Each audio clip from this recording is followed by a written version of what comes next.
Welcome to the Threshing Floor Podcast, your premier destination for discussion and commentary on the redemption trading card game and its community. Kick back and relax as we catch you up on the latest news, tournament results, and deck building strategies to take your game to the next level. Now, here are your hosts, John Hendricks and Ager the Wise. All right, we're back. Back again. I tell you what, I'm going to make a deal on this episode, Jake. I'm not going to promise anything about getting on a regular recording schedule. We're just going to hit the ground running and just ignore all of that. There we go. Because life is busy. And speaking of busy, there's a question in the community mailbag, and this is a question that was submitted before or shortly after the last time we recorded. I think it was actually before the last episode was published, so before I edited and got it out. But it's the perfect question to go along with our busy schedules and things. So I can't wait to get into that one because we're not the only ones that are busy. Other people are busy, and so I'm not going to harp on that. We'll just get right into it. But right before we got ready to record, something happened. Something dropped, and that was the 5th edition rule book. And this is something that we know has been being worked on for a while now. And it's funny because you had chimed in on our podcast Discord, hey, rules or whatever, we need to make sure we talk about that in the recent news and things. And I thought you were saying that they had dropped some kind of rule update. So I went looking for it and I didn't see it. And then shortly after that, like 15 minutes later, they dropped the rule book and I was like, oh, so at least something dropped. So we already made the outline, so we're just going to talk about this here at the beginning so that we can make sure that we don't forget it because it's not on the outline later. But I skimmed over the rule book, and I feel like the quick start guide is like Redemption 101, and this would be like Redemption 102. You still this is something that's easier to digest before you get into like the wild world of the reg, but it feels like a nice step in between and kind of shares in a upfront, user-friendly way, or trying to be as user-friendly as possible, some of the deeper parts of the rulings. But what were your initial impressions when you saw the document? Yeah, I asked Shafe, like, is this is just simplified rules? It's not the reg. It's nothing new in here. He's like, no, there's nothing new. It's just a good way to display this for the for newer players or players that are still like going past the quick start, but going a little bit deeper into the game. So yeah, I've been looking through. The graphics are great. It looks well put together. Like, got a lot of good tips. It's got it's got the modified abilities, cannot be negated, cannot be prevented, cannot be interrupted. It's got that chart there. So lots of good information about how to play the game. And if you're like, they can take the next step. This is a really good document because the reg is just like encyclopedia of rules. Like, that's just so hard to like work in, but here everything's in a much neater form and it helps out a lot with that. I think having this come out also kind of at the same time that they did create the new starter decks to kind of appeal to newer players and things. And I know we always get into, if you're coming from established card games and things, you kind of have a way that your mind already works based on the games that you've played. And we have these discussions all the time. I told you I was going to rant on the next podcast. I'm not going to do that. I'm going to try to hold back. But having this rule book, especially for newer players, younger players that don't have the mind of how card games work, I think is a strong resource for that type of player. And maybe the ones that are coming from a background from other card games, it might feel like overly simplified. To where like a lot of this is what you would pick up just, running through a quick game. And then maybe you're ready for the deeper stuff, the more wild world of, layered rules from different people being on the elder team over time, different people creating cards, a lot of layered things. There are some bad things about the rules. Let's be honest. There are, just because of the way that the game has grown and transitioned over the years and stuff. So definitely not perfect. But I think this is good for those initial players getting in without the reg, and then having the reg for the more like, I've got a strong background in card games type of thing. So yeah, the state of the rules for what the game is seems really good to me. Like, obviously, like, this is all based on volunteer basis, the people that are in the game. and it's been going for years and years and years, and they haven't just like chucked out the old rulebook. They've tried to work with the old cards, so like you kind of had to patch things together and sew things together in weird ways. So it's not perfect. In some senses, there is a bit of like, oh, like that seems out of place there, but that's because this game's been that old, and they're trying to keep things in rather than just like cut off all the old cards and like, okay, we're just getting this ability. Like they've tried to weave in old cards and new cards, and it's pretty good for what it is. There's definitely some problems. It's not perfect, but based on the fact that this is built off of a volunteer elder team, like this is amazing. This is really cool. So I have to say that. All right, let's see. So now we can actually get to the outline part of things. So before we jump into talking about some recent news and happenings, I do want to shout out our sponsor. We are proudly sponsored by, I hope it's still proudly, with Andy Fish over at Your Turn Games. And they are sponsoring the podcast like always. So we wanted to give them a shout out, but also want to let you know that they are running a sale, and you can buy a grab bag right now and get the second one or another one half off. So nice. You get one grab bag and you can gift a grab bag to a friend. You can buy a friend one and get one half off for yourself. However you want to word that in your own mind. Buy it, share it, keep it to yourself, whatever you do, but buy it before Friday, because the sale ends Friday. And that is going to be February 7th, targeting to hopefully have this podcast out on Wednesday. So that'll give you a couple days after you hear about this, but go and get your grab bag. There's all kinds of things you can get in the grab bags. You get rotation only. So it's a bunch of cards from relevant sets for tournament play and things like that. So go check out the sponsors, support them. And as always, we thank them for supporting the podcast. Yep. Sit back and relax while we get you caught up on all the latest news and notes from around the game and the community. Man, I've missed all the little segment intros. Yeah, those are awesome. Because we haven't been recording. But anyway, we are here with Baboony's Gauntlet now in the rearview mirror. Now, it's funny because the last time we recorded, it hadn't even happened yet. Now It's already complete. But this was such a cool thing. Like, the amount of work that Tim put into this, and I know that it's just him taking two decks and playing them against each other or whatever, but he had one physically built. He played one on his Lackey screen and recorded them, edited the videos into short form, then provided the deck list beforehand in a neat way. So, I mean, it's never been easier to get a deck list into Lackey, because they're shared. You get a screenshot of it. You get a file. You just click. You add that to your Lackey. Super easy. But the Gauntlet was him taking 8 decks and pairing them up and doing a double elimination tournament so that he could figure out which deck would come out on top. And in doing this, he's playing himself, but there's a benefit to this for both him and for the community. But spoiler alert, I'm going to tell you the order that they're finished, because that's part of what we're going to talk about here. But if you have not seen that or seen the videos and you want to, have the wow moment of which deck wins and you want to go back and watch that, I would that's always the wrong thing to say, but just skip maybe 15 minutes or so. But anyway, now that, the people that don't want to be spoiled are out of the room, we'll go over the final standings here. And at the top, what came out on top was the Joshua and Thieves deck. Then Nativity and Herods, which is what won Nationals last year and came in second place. So the top 2 spots came in second.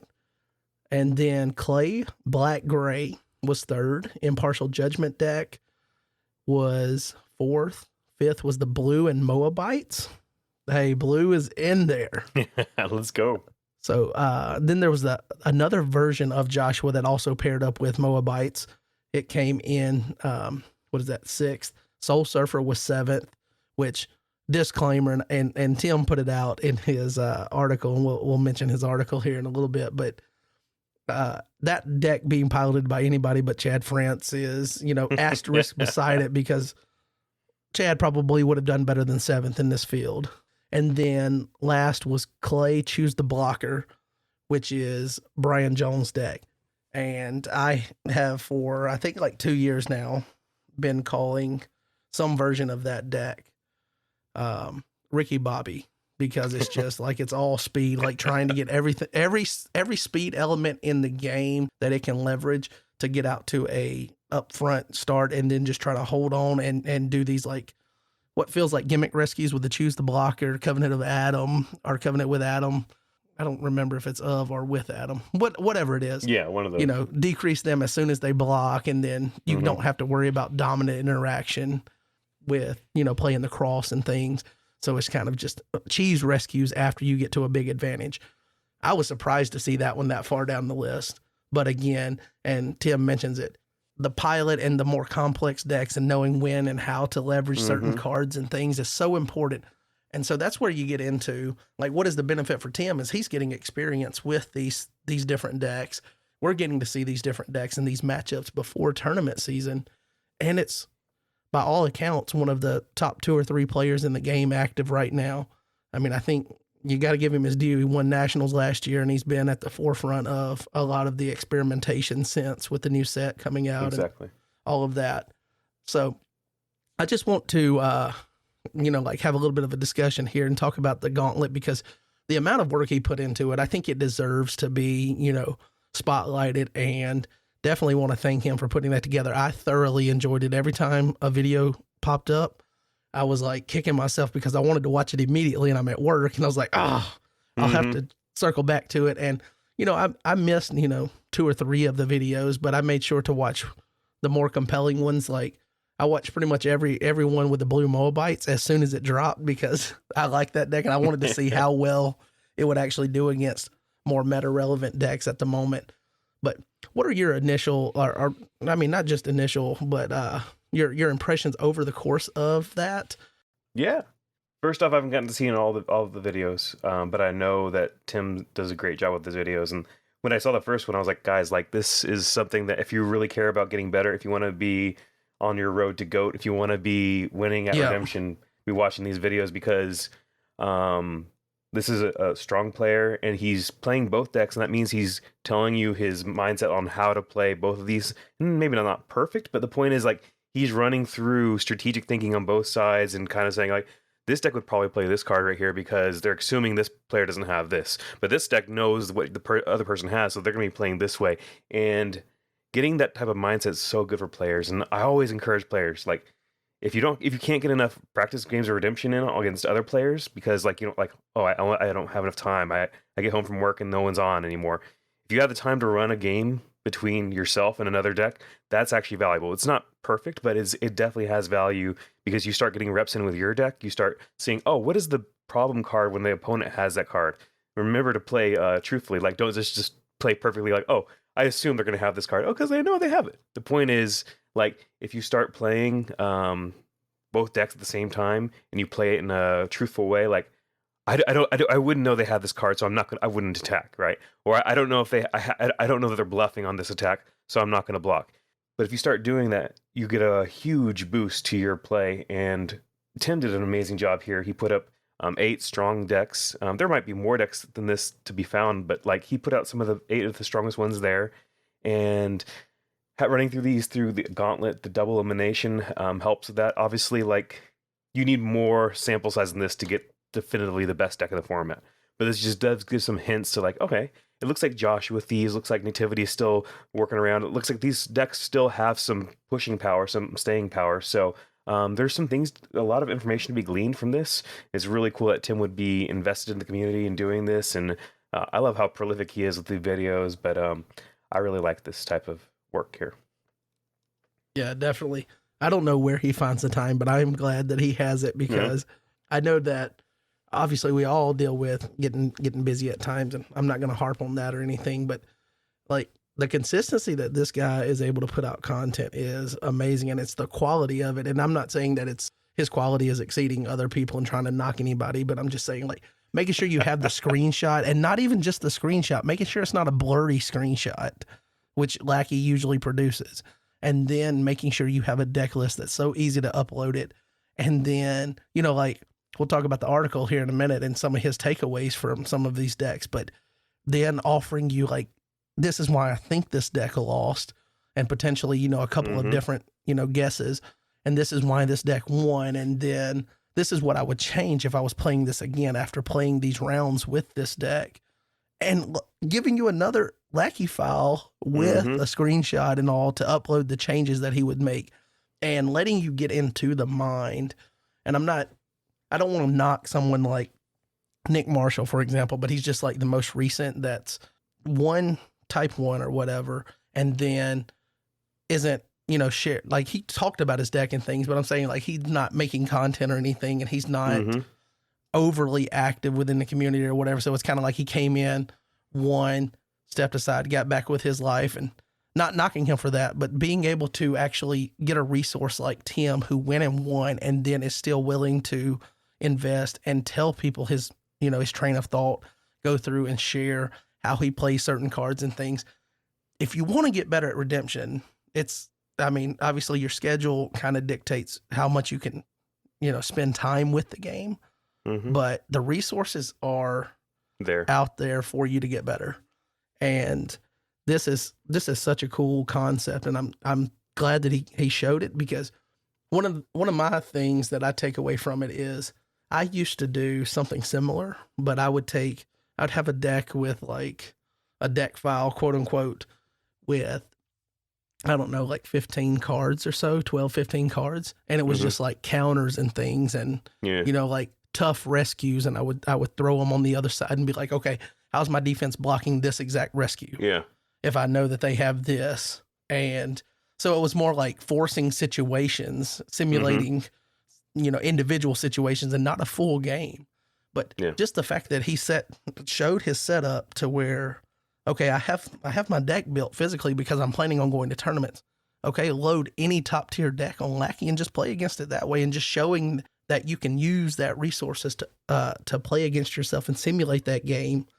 But then also, I think he did a good job, because I can play against myself, and naturally you're going to have some bias to the deck that you are playing, or the deck that you feel like you enjoy, or maybe you think is the better deck, to where you'll slant some of your decisions. But him going through and being like, okay, well, they wouldn't know I have this card, and literally walking into a block, or, walking into, getting, chopped down as a blocker, even though he had the answer, but that wouldn't be the first thought that the player playing that deck would have, and just showing how to try to remove your biases from it. And I thought that was a strong concept. And it goes along with another one of our questions for the community mailbag later that we'll talk about is, another question about how to get better in things, and like using every resource that's available to you. Like Lackey is available to everyone that has a computer. And then most people already have their decks, and there you go. And now you get to use the insight of the reigning national champ for type 1 2-player telling you about his thoughts and feelings about all of this. So we talked about where they finished. Now, let me ask you, did you expect this finish for Nativity Herods not to win? Because I thought, just because of his familiarity with it, plus I think it's still a really strong deck right now, still currently. I don't think anything has knocked it down.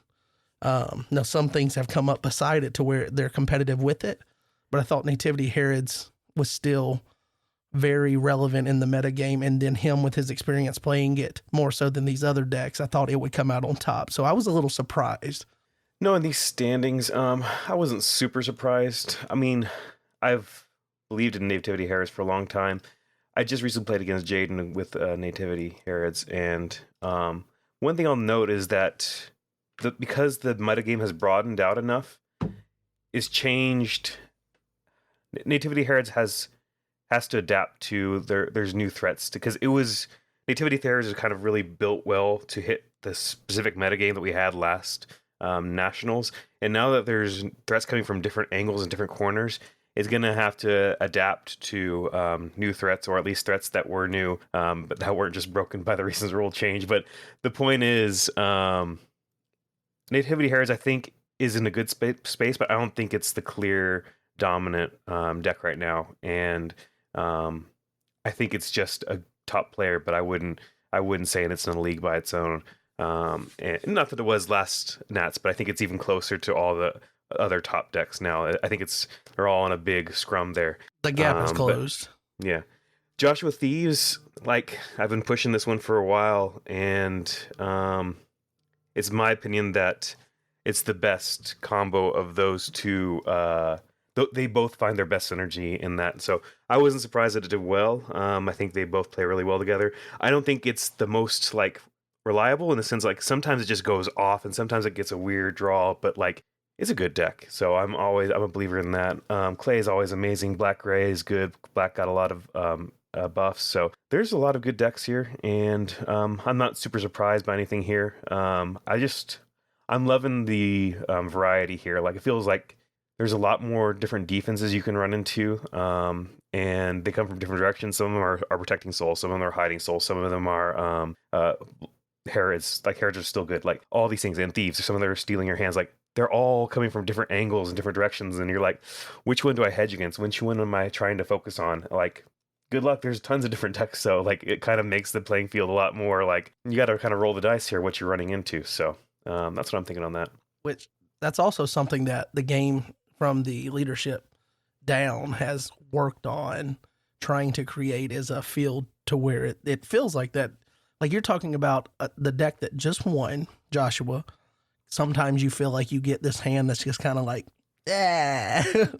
And you're just like, this isn't a good hand. Well, not every deck should be so consistent that it can always get to what it's trying to do or whatever. You want that, rock, paper, scissors type meta. And that's something that leadership's always talked about since I've been in the game, is trying to create that. And you talk about Nativity Herods is just one of the players. It's not in a league of its own. Right. And rightfully so. But with his experience with it, you would think that deck would have the edge, and to see it not win this gauntlet. And obviously he's playing against himself, but how much, what's Tim funny? won the gauntlet. It's amazing. This guy is incredible. Top of the power rankings. He won the gauntlet. Yeah, he's top of the power rankings. He also got 8th in the gauntlet, too. What do you think his record was in the gauntlet? Oh, man. It's like, I feel like 50-50 all the way down. Every game you won, he lost. There. But hey, if you can hover 500 at nationals, you get middle of the field. You're good.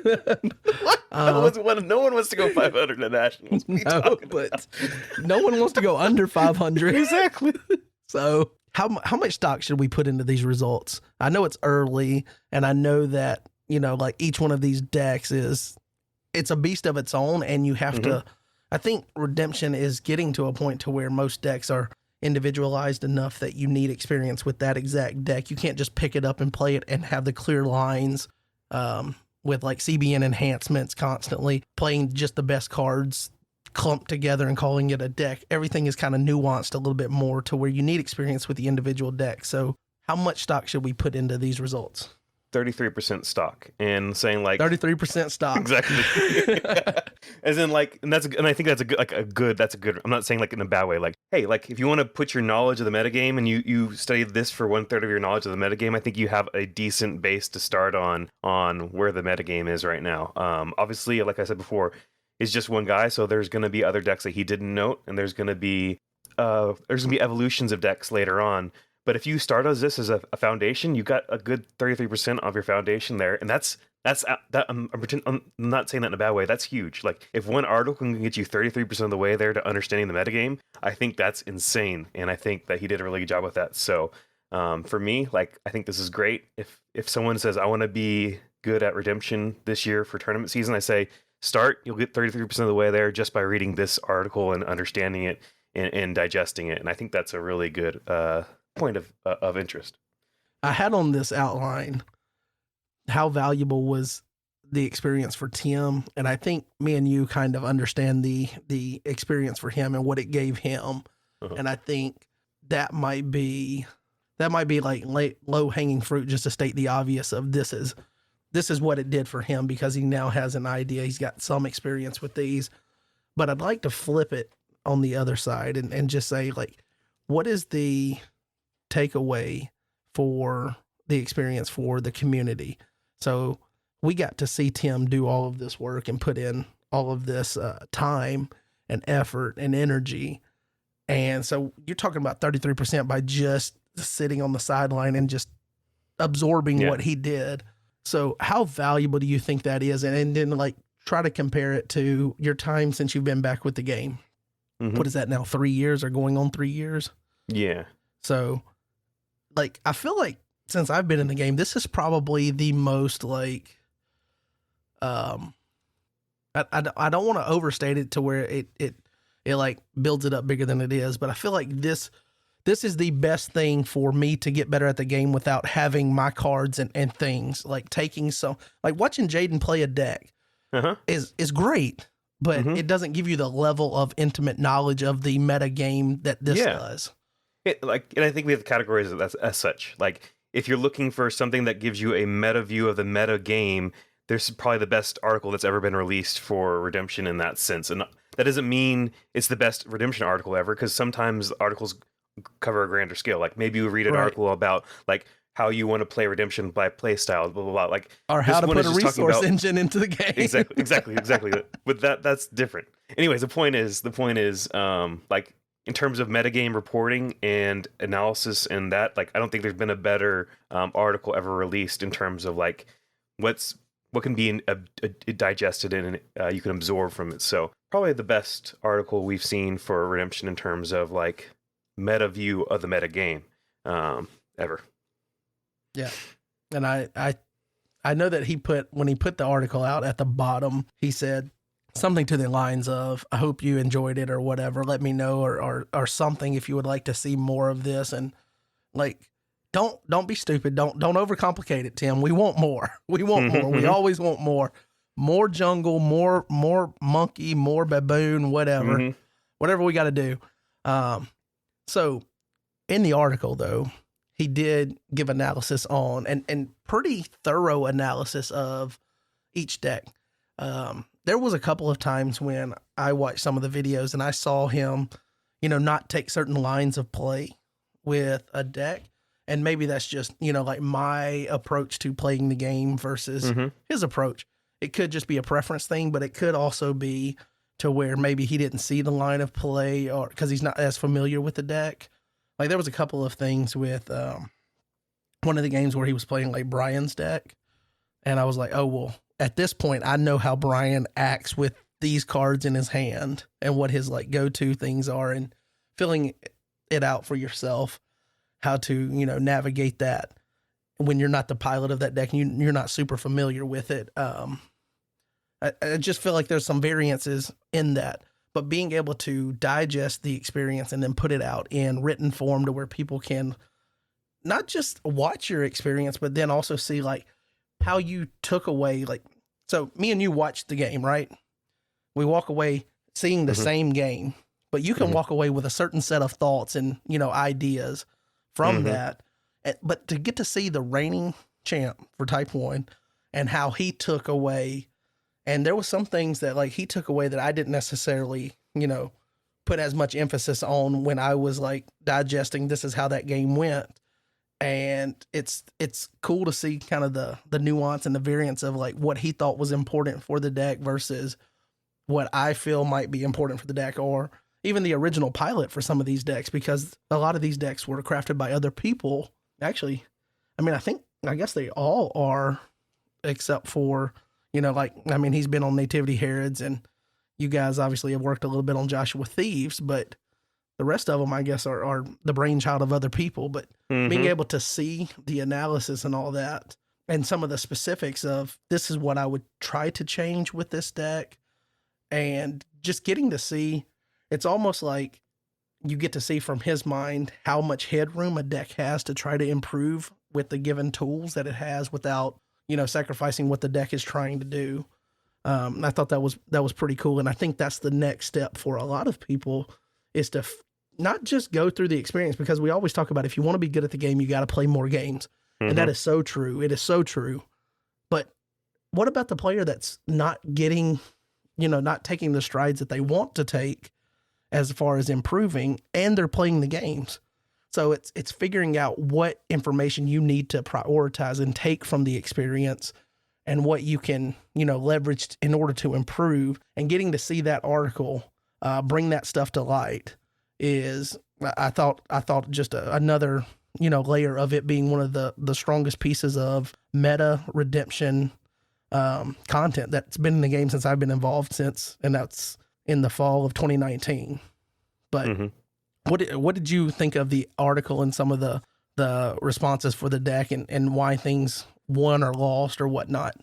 No, like, it's just going back through it. It's just really good to see inside his mind and like to see the strategic things he's thinking about, what he liked, what he didn't like, what he changed. All these things are valuable, and it's the type of questions that players need to be asking themselves when they're playing their decks. Like, okay, how did I lose that last game? You could easily just tell yourself, oh, I lost that last game because I was unlucky. But maybe I could have made some different choices in the early game. Maybe a few different cards would have changed completely the direction I went. Do I have some of the most powerful combos in the deck? Like, you look through these decks and you'll run into a few cards that are like, oh, this card keeps on showing up. This card keeps on showing up. Oh, look, Hushem's in these side decks, the reserves a lot. Like, ooh, what's going on with this? Like, if you start doing this, if you start applying what he's here, like, oh, this is the best version of any blue deck I've played. Oh, like, is this something I need to take a look at? Is this something special? Is this something that I need to be aware of? I like that blue decks are running this Roots Jacob. Like, that's really cool to me. Like, Roots Jacob, like, there are other good Jacobs he's too. So but like, fun. Yeah, like just being able to bring in a silver character in that banding chain. Exactly. And I know that the natural link is, oh, let's go to Malak the Nameless or whatever. And obviously you should have him, but just the way it opens up. I also really like Isaac from Cloud of Witness, which is not something that a lot of people have, played recently in blue. I didn't mean to hijack your thought here. Yeah. But because you're playing that Jacob that bans to an angel, now you get to play the Isaac that can top deck an evil card if an angel's in play. So it cracks open a new avenue for the Patriarch build, and then getting to splash in, the Jared connection with some things. And that's something that's happened since LOC, but that was really fun to see blue after recently, whenever people were ranking decks, blue was like getting trashed on. It was like, is red better than blue?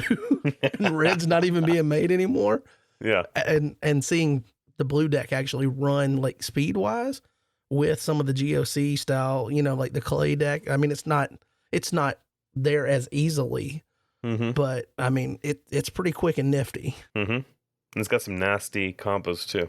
The Seton Vengeance off of awesome things. Like, oh, okay. Yeah. Like, that's crazy. So, but yeah, it's really cool. And like, tying into one thing we were talking about earlier, like, if I don't have enough time, like, as humans, one of the gifts that God has given us is the ability to absorb information from others, from books, from articles, from all these things. If you can pull this in, like I said before, like, you've given yourself a huge leg up on the race for anybody who hasn't looked at this type of stuff, because they're like, oh, they're not going to have known of all these types of decks. They're not going to know these type of combos. You'll be able to notice a defense faster, and you're like, okay, I see Moabites here. This is an interesting. I know this type of defense. I know King Moab or King whatever his name is, but the point is, like, Balak or whatever. Exactly. Balak, Moab gets Balak gets what does he get? He gets Balaam. Yeah.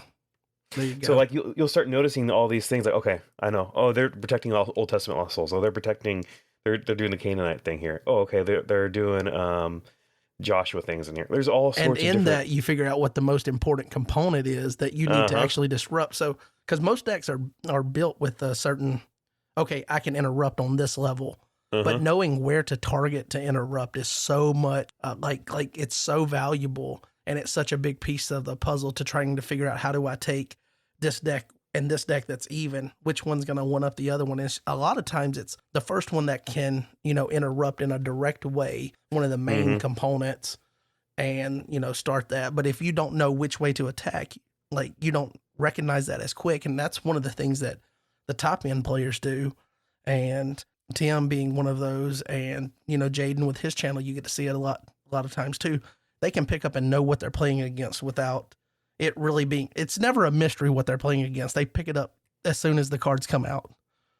And I think just getting exposure to those through this it's going to help, the community at large. Exactly. I think there was one other thought, and I'm going to see if I can remember it because it's not right at the forefront of my mind this moment, but I was going to say one other takeaway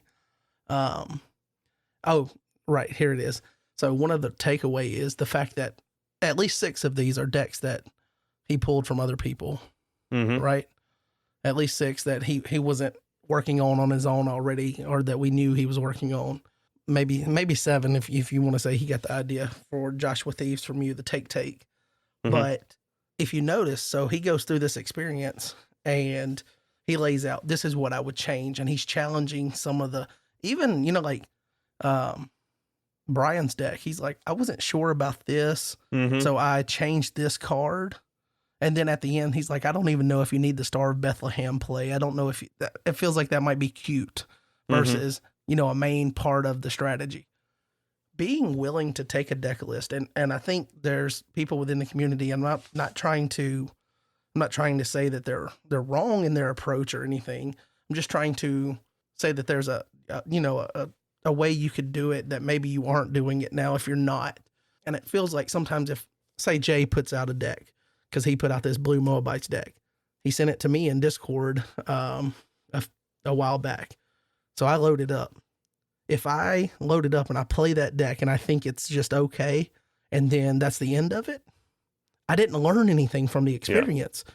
Or maybe I did because I got an experience to know what to, if I see this deck, this is kind of the main way it goes. But if I don't invest myself and say, how do I make this deck better? How do I take this deck and take it to the next level? If I just dismiss it once, I played a game or two with it, then I didn't really do the full breadth of, a competitive approach to that, because I got the information that was there, but I didn't put any of my own thoughts. I didn't challenge myself to find a way to make that deck go to the next level. And I think seeing Tim say, this is what I would change and things like that, there's a lot of players in the community that when they copy a deck, because, a player that is good, and I'm not saying that we should just, start grabbing decks and changing just to change, but if Josh Potratz puts out a deck, if Jay Chambers puts out a deck, Jeremy Chambers puts out a deck, don't think just because those are high-level players and you want to be a high-level player and you're still on the come up. Like, we're all on the come up, baby. Like, I'm there too. 5 years, I'm still trying to come up. I won teams in 2022. It's been a while. Now we're into the 3rd calendar year after. I gotta get my rep back up. I want to do well at Type 1, so I'm in the same boat. But I don't hesitate to make changes, and I feel like it helps me. It helps me out because I respect the guys that put the deck out initially, but I don't respect them to the point to where I feel like I'm, chopping up their project here if I start changing stuff. Every deck is meant for you to take and try to find the way to make it the best it can be. And so Tim taking these decks, I played it this way. Sometimes some of them he made changes before he played the Gauntlet, and then he made he suggested changes afterwards and provided, potential deck list that people can play. And I think that's an important step. So if you are in the community and you're wanting to get better, don't just take the deck and say, okay, this is how they play it. Like, you guys had your 1st and 2nd place decks. Somebody watched your video and took all the information and then they played it, but they didn't change anything. And say they went 500 with it. Well, now they feel like that's just an okay deck, or they're just okay at piloting that deck. Find out what you can do to make your experience with that deck better. Be willing to change things. Be willing to try things. Challenge the status quo. It's almost like science. Like scientists just don't accept something as truth. They have to prove it over and over. So if this deck is really as good as it is, then you should be able to win with it. Yeah. And if other people are winning with it and you're not, don't just feel like you're forced into, well, I have to play these cards because that's what they're playing and winning with it. Because each player is different and you might have to bring a little bit of you into it. So be willing to test things out and change it. All right. That's all I'm going to say.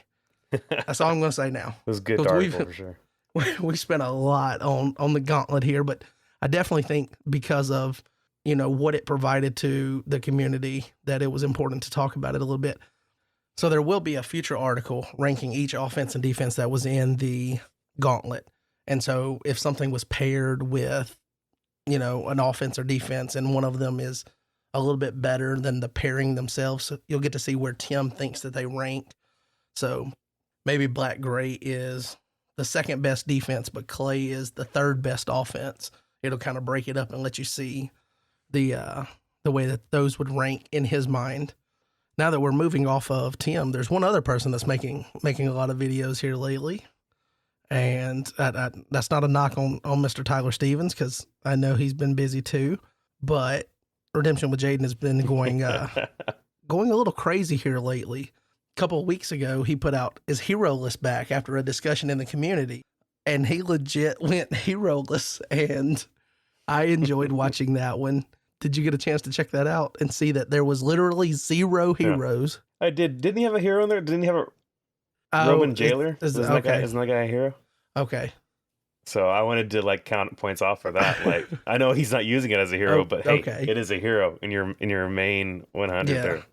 Or whatever. Well, was it 100? I mean, no one else is out here trying hero list to that extent. And I've heard of defensive heavy, but like I feel like that's insanity approaching that. And I know that he said that he said several times in the like overview and stuff, like if I was really trying to be competitive, like you're not playing this within time limits at tournaments and whatnot, but it was fun to watch. And why is it when he does like the crazy things, there's it feels like it's either Emmanuel that's on the other end or it's Schaefer. But that was a couple of weeks ago. Then this most recent one with a brand new guest, first time on the podcast, Ryan Greason. Ryan, it's cool to see him there. I wish he had. Well, I don't want to spoil it. But okay, I didn't finish this one. I just started at the beginning. He's trying to use sow, reap, and rejoice. Nice. I thought, do you have Disciples of the Lamb too, or no? Yep, Disciples of the Lamb was in there. So he's yeah. It's it's almost like turning over a new leaf. Usually I don't get to talk about Redemption with Jaden videos and actually have completed them. But I don't want to spoil it, especially since you said you haven't finished it. But again, this is him doing his shenanigans thing. He's all about shenanigans. So on that, I know that there was a recent discussion about active artifacts and how many you could have active or whatever. Yeah. And I tagged, or I didn't tag him. I just said, and this week on Redemption with Jaden. Exactly. And he came back with, don't tempt me with a good time. Don't tempt me. He'll do it. Maybe in the next few weeks, we'll see some kind of crazy artifact deck. Because even if you don't go crazy with trying to get everyone that you can active, just like winning with like 10 active artifacts would be insane. Yeah. And I think that I feel like with him, pushing the boundaries, playing a couple of, big 100-card decks or whatever, the hero lists, the sow, reap, and rejoice. Yeah. Well, I can tell you, like, we got paired on both tournaments this last week, and he played serious decks in both of them. So, like, come on, like, where's the shenanigans when I play him? Yeah. So. He had to keep his rep up because you're going to talk about him on the podcast, once a month when you record. Yeah, exactly. Definitely looking forward to seeing if he ever does put out the artifact shenanigans. But I've had fun the last couple of weeks watching him try some crazy things there. But next thing we've got is from Land of Redemption. You wanna go over that one? We have the updated deck database decks from Chad, making see the tree. So he's went through and he's updated some of his old lists. I haven't actually seen the changes, but like I believe he's got some new cards from their most recent set and Roots coming in here for these decks. So that's a good thing to like, oh, here's some more ideas for the metagame straight from Chad. And here's a red offense, and there's lots of cool things here. So check it out. It's really cool. I know he just won the most recent completed Lackey Grand Prix, which I did see that he said that was his first big win since he had his back surgery or his spinal surgery. And he felt like, going through that process had kind of held him back a little bit. So it was nice to see him feel like he got the monkey off his back, so to speak. No pun intended. But so he won with a version of Soul Surfer. Then he updated, I know he mentioned he updated Blue's Clues, the Money Tree, I believe Black Widow. Yeah. And I feel like there was another one, but I don't remember. But either way, so this is someone that, again, and this is another element of taking an established deck list and how can you improve it to take that deck to the next level. You don't always have to scrap, oh, well, this deck is no longer relevant because new cards came out, but how can you leverage the new cards to make those existing decks better? And so, again, Chad is a fantastic player. Again, I think he's the only one that can take Soul Surfer and consistently win with it. That's not a knock on the deck, but that's a kudos to the pilot and the creator of the deck. But getting to see his mind at work as he updates these decks is pretty cool too. I haven't gone and looked over the changes or whatnot, but if I know Chad, there's a lengthy explanation for each change that he made or at least each deck and the overall changes or whatever. He loves to, I don't want to say like it's a knock, but he didn't struggle when he was writing an essay in school. He never struggled when they were like, it's got to be this many words. Yeah. He didn't struggle for that. And it's great because you get to see the inside workings of his mind and how he's going to try to leverage these changed cards, these 4 or 5 cards that he's changing or whatever to make the deck better. And I think that's really cool to see. Yeah, definitely. I agree. Volume 1 of the redesign project. It's this amazing. Is something we have seen before, or at least seen most of these, but Daniel, the creator, not to be confused with Ager, the creator. Yeah, no, he's amazing. He has put these out. He had them out before, but the website no longer active, and he's uploaded them to the current one that he's using. So you can go on to Discord and go into the card creation channel, and you can find the redesign project volume 1, and it's 100. I want to say, is it right at 100? Is it 100? Do you remember? I think so, but it's just, yeah. I want to say it's at least right at 100. Volume 1 is 100 essential iconic redemption cards. So yeah. And I'm still wowed every time I look at those because of how much information he fits on the card. It looks like he's got more room for abilities than like what sometimes the current card face has. He's giving you the full verses on some of this stuff. There's an icon to tell you which testament it's from for players that aren't as familiar with the Bible. Because even though we want the game to encourage people to learn that stuff, you don't want it to hold them back and frustrate players, and then they don't give the game a chance because it's based on information they don't have access to. Well, I mean, most people have access to it. I like his art understand. for the icons, the stylization. Yeah. Fantastic. And it just, again, every time I see it, just the fact that all that information fits on that card, that's a standard card. It's insane.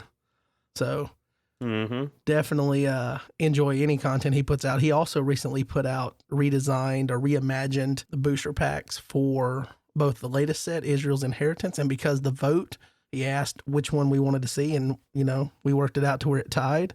We also got to see, I believe it was Faith of Our Fathers, I believe was the one. But those are also in the card creation channel.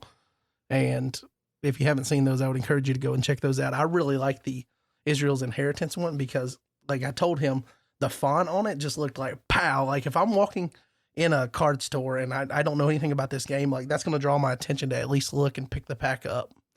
That's pretty cool. Yeah, it looks amazing. Yeah. I was like scrolling through these. He's got some really cool designs. You'll spend like 20, 30 minutes just like drooling over like these are awesome. Yeah. And I know that we can't, up and change everything about our game to implement those, but just seeing what, from one person's creative mind, like this is how I could do it. It's such a cool concept. Very cool. Very cool. I guess in other news and notes, we'll kind of shift away from content per se and talk about the road to Nationals is how I have it in here, but it might as well be the road to Rogers because we're working our way towards Nationals, and this will be the 31st Nationals, but it will be the culmination of the 30th year of Redemption. This is super confusing, I know. Let me walk it back and tell you how we got started here. You can go back a little while. Right before Nationals, we had Rob Anderson on the podcast for the first time, and it was cool talking to him and getting kind of the backstory of Redemption. And he mentioned that Redemption started literally, he's got these cards, and they had the first week it released or whatever, or it was at this convention, it had its first national tournament. So the national tournament kind of kicked off the first year of the game. But we always use Nationals as like the culmination of we've played the season out and now the tournament. So they had that first tournament before the first year of Redemption. So even though last year we had the 30th tournament, that was at the end of the 29th season of Redemption. So this is the 30th season that we're in now currently, and it will be culminating in the 31st national tournament. And I just felt the need to say that because I know at least one person in the community is going to harp on the fact that it's the 30th year of Redemption throughout the season. And then we're going to get to nationals, and you won't see the 30th stuff because we had that last nationals. So I'm just trying to explain it. But I know that Mr. Miyota is not going to go throughout this season and not mention at least a million times that it's the 30th year of Redemption because it is a great milestone. But just wanted to throw that out there and explain why our numbers, it sounds like we're making up stuff on the fly, but that's 179 days away from the time of us recording this, which is Sunday night, the 2nd. We're hoping to have it released on the 5th. So take away 3 days. So when you're hearing this, 176 days away, sounds like a lot. Let's go. Sounds like a lot. I know, but it's really not because I mean, you need to start making, obviously I don't know what everyone's situation is, but I feel like for me, like you need to start in your mind setting aside, like the financial aspect of it, set that to the side or work towards that. But also you need to, plan your room and board if you're not staying at the church, which the church does have some lodging available. And when they have lodging, they do have access to showers. I'm just going to leave that right there. They have access to showers. That's all I'm saying. Say it with me. They have showers. They have showers. The people in Rogers, Arkansas at Rogers Christian Church, the wonderful people hosting, they want you to know there's showers.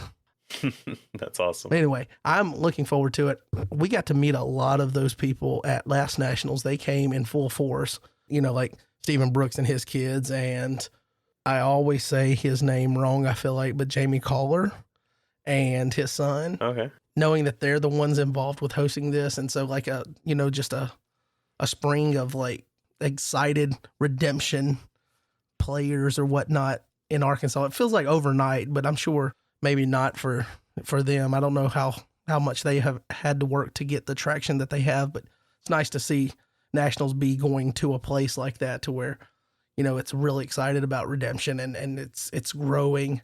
And I mean, they celebrated New Year's Eve by playing Redemption, and they had like workshops for like rulings. So like if you struggle with certain rulings, you could talk to someone and see how that works out. That's awesome. That was really cool. So nationals, make sure you make plans to be there. If you are able to be there, you should be there. Even if you don't consider yourself a competitive player, just the community aspect of it is such a wonderful experience. It's one of my favorite things throughout the entire calendar year, every year. It's like Christmas for Redemption players. Yes. Christmas in July, technically, because it's the last day of July starting. Yeah. Now, the first big thing on the calendar the last couple of years has been Mr. Classic and the Classic Weekend. And I hate to, or I regret to have to tell you, there will not be a Classic Weekend event as a standalone thing. That will be wrapped up into what has been the biggest tournament outside of nationals the last couple of years, and that is hosted by our buddy Booster Jones, Brian Jones, at the Oakdale Academy there in, I don't even remember the name of in Kentucky. I don't even remember the name of the town off the top of my head, but Kentucky. And that's going to be April 4th through 5th. Now, the last couple of years, I mean, there's been 30, 35 people at these tournaments. And, about 10 or so, maybe a little over that, have been students there. And I know he doesn't have as big of a student group currently, but still expecting. And he promotes the crap out of it. Like, he asked me at least 18 times last year, are you still coming? Are you still coming? And, like, I feel like I'm the last one you need to ask, am I still coming? Because I'm at every tournament just about that I can get to, at least within a certain region area. So don't call me out if I didn't make it to your tournament last year, but we'll see how the year goes. But anyway, April 4th through 5th, but Mr. Classic, the 8-man tournament, is going to be happening the Friday night of the state tournament. And part of that was the fact that they were having some scheduling issues trying to find a time that worked for Brian to be there. And we obviously want the guy that's holding the title to have a chance to defend it. We don't want to, oh, well, you can't make it, forfeit your title. Too bad. So, or maybe he was trying to duck Jaden, you know? Yeah. He didn't want Jaden to get it back. But I did get a little bit of information from Jeremy Chambers for it. So it's going to be on that Friday night of the Kentucky State Tournament.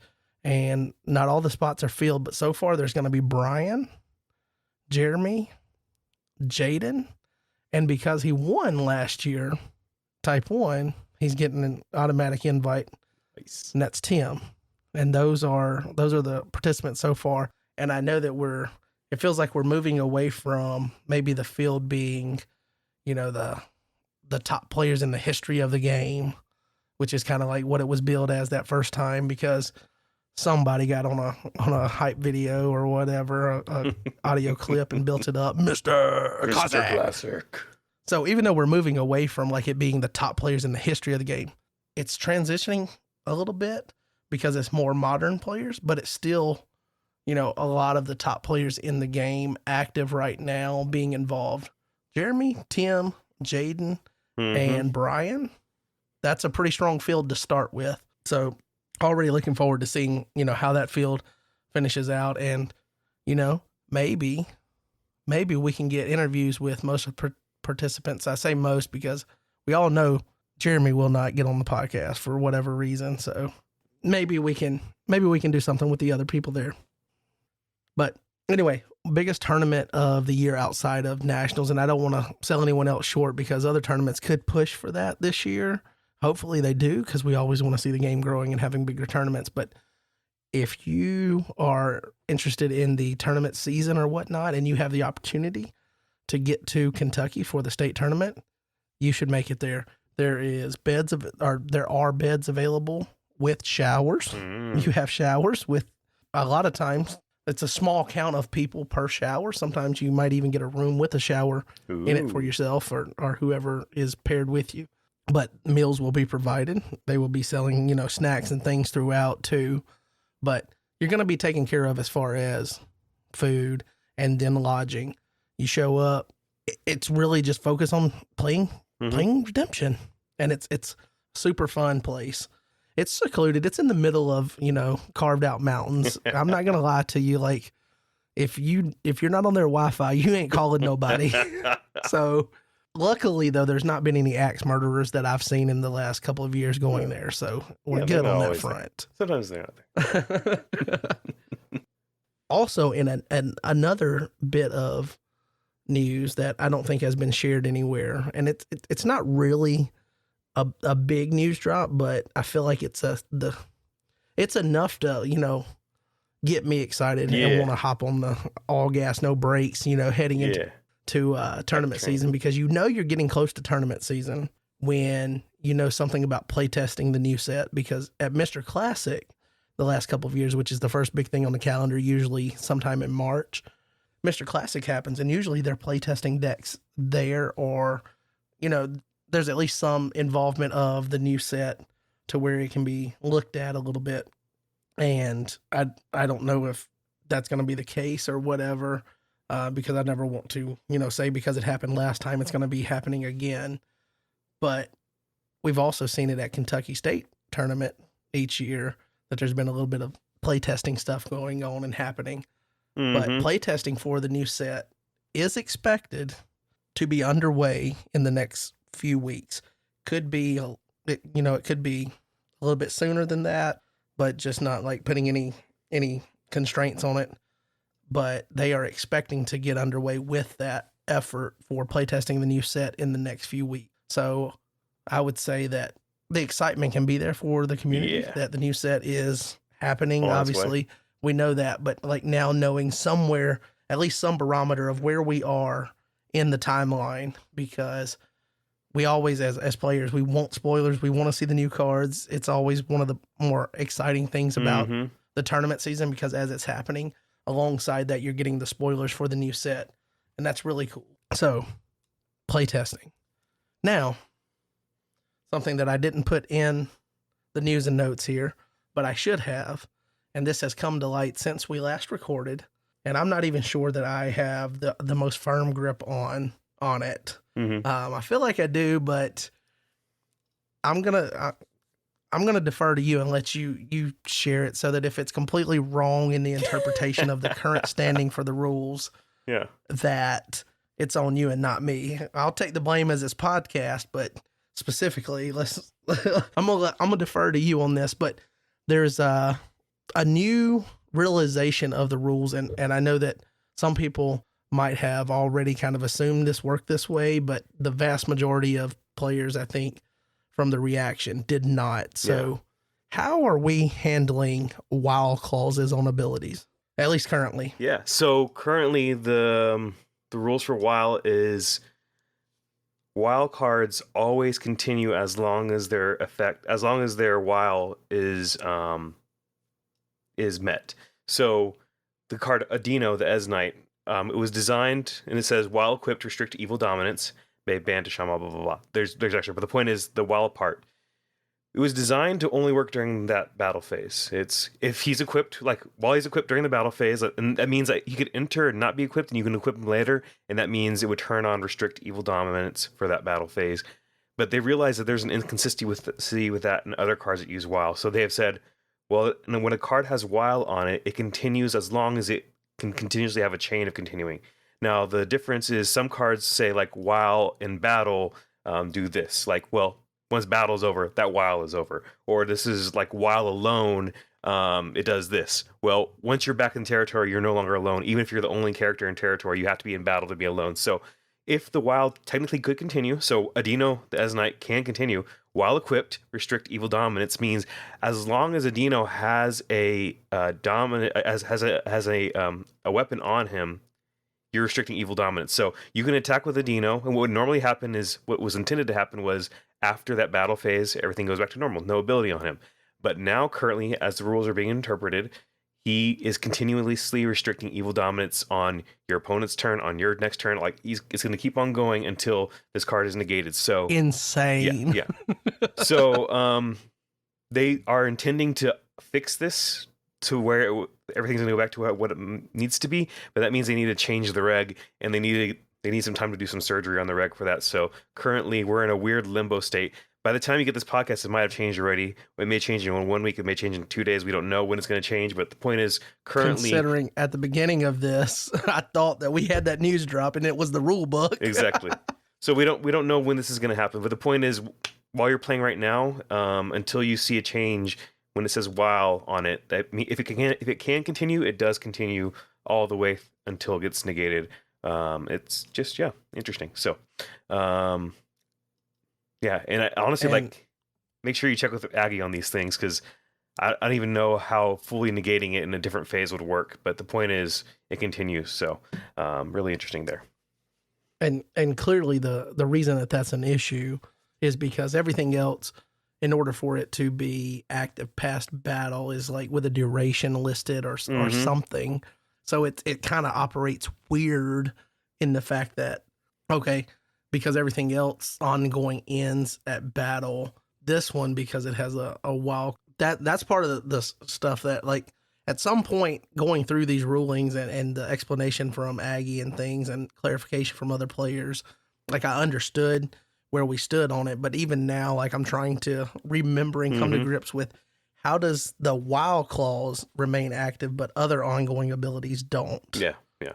So, and it's super confusing. So yeah, you said reg surgery, and we're going to have to, I'm glad we got the best surgeon on the team in Marcus, because I don't know how you fix that without breaking something else. This is one of those rules, and there's not been a lot of them since I came into the game. I know we've had a lot of rule changes and updates. There hasn't been a lot to where it's like, if you fix this, it really breaks something else. There's been cards that's gotten broken. Yeah. Like the first turn reserve rule killed a lot it cards. Yeah. Or at least nerfed them. Yeah. Like Remnant is no longer Exiles. a great card. Yeah. Exile. Yeah. But it didn't necessarily break the game because of the rule. If you don't get this ruling right, it could break something depending on how the wording happens. So this one's going to be tricky. And I think that obviously they're going to have all the time that they need to update it. And, we're going to play into the season however far we need to for them to get the right wording. But I have no idea how you do that without affecting something else.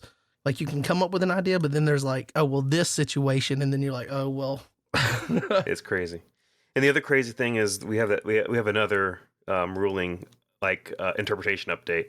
Marcus has overturned his prior ruling on Abishai, saying that if Abishai equips Snatch Spear from deck, he can choose the blocker and then band to the warriors. That's been reversed, and he's saying that if a card gets brought in while you're still activating other cards, it fits in the rest of the activation order rather than inserting itself in a new chain there. So Abishai no longer works with Snatch Spear in terms of getting the blocker and banding. You either get the blocker or you get the banding, but you don't get both. And it's funny. So this is really interesting. And that's the current interpretation. We'll see. It seems like they're planning to stick with that for now, but that's what we have right now. So just 2 updates there to the rules and how they're being interpreted, and really thankful to the elders for helping us out with that. Yeah, definitely. And it's always good to remember that it's volunteers. So when these things come up, a lot of finger pointing can happen, and people can be like, well, how did cards get printed like this in this loophole or whatever? But volunteers take it in stride. Criticism is valid. Open. Like, I've never seen the elders like rebuff criticism if it's done in a constructive way. And I feel like some people feel like maybe that's not the case. I'm not going to go down that rabbit trail, but I can tell you in my experience and what I've seen, at least in the public eye, like maybe there's messages happening, DMs and things that I'm not privy to. So I don't want to say it's 100%, but from the interactions I've seen, as long as criticism is done in a constructive way, the elders seem to be open to that. And even, like Aggie, when you come up with an idea of how we could fix this, like he'll tell you, well, this would work except for this or whatever. Like, if there's back and forth, it's not just like, you sit on the sideline and let us figure it out. It's not like, I've never felt like that kind of approach, but man, the Snatch Spear deck. Yeah. You weren't here for a long time, baby, but you was here for a good time. I was really looking forward to that being a player this season, just because it kind of operates. I know it's kind of a janky thing with rulings or whatever, but I thought it would be cool. It's not a bad card anymore, but it ruins Abishai's combo with it, basically. Well, yeah, the combo ability of that card. And I'm sitting here thinking, and maybe it is unhealthy for the game to have it, but man, it was going to be so fun. And I think also the fact that like Purple Warriors are at like the B tier or so.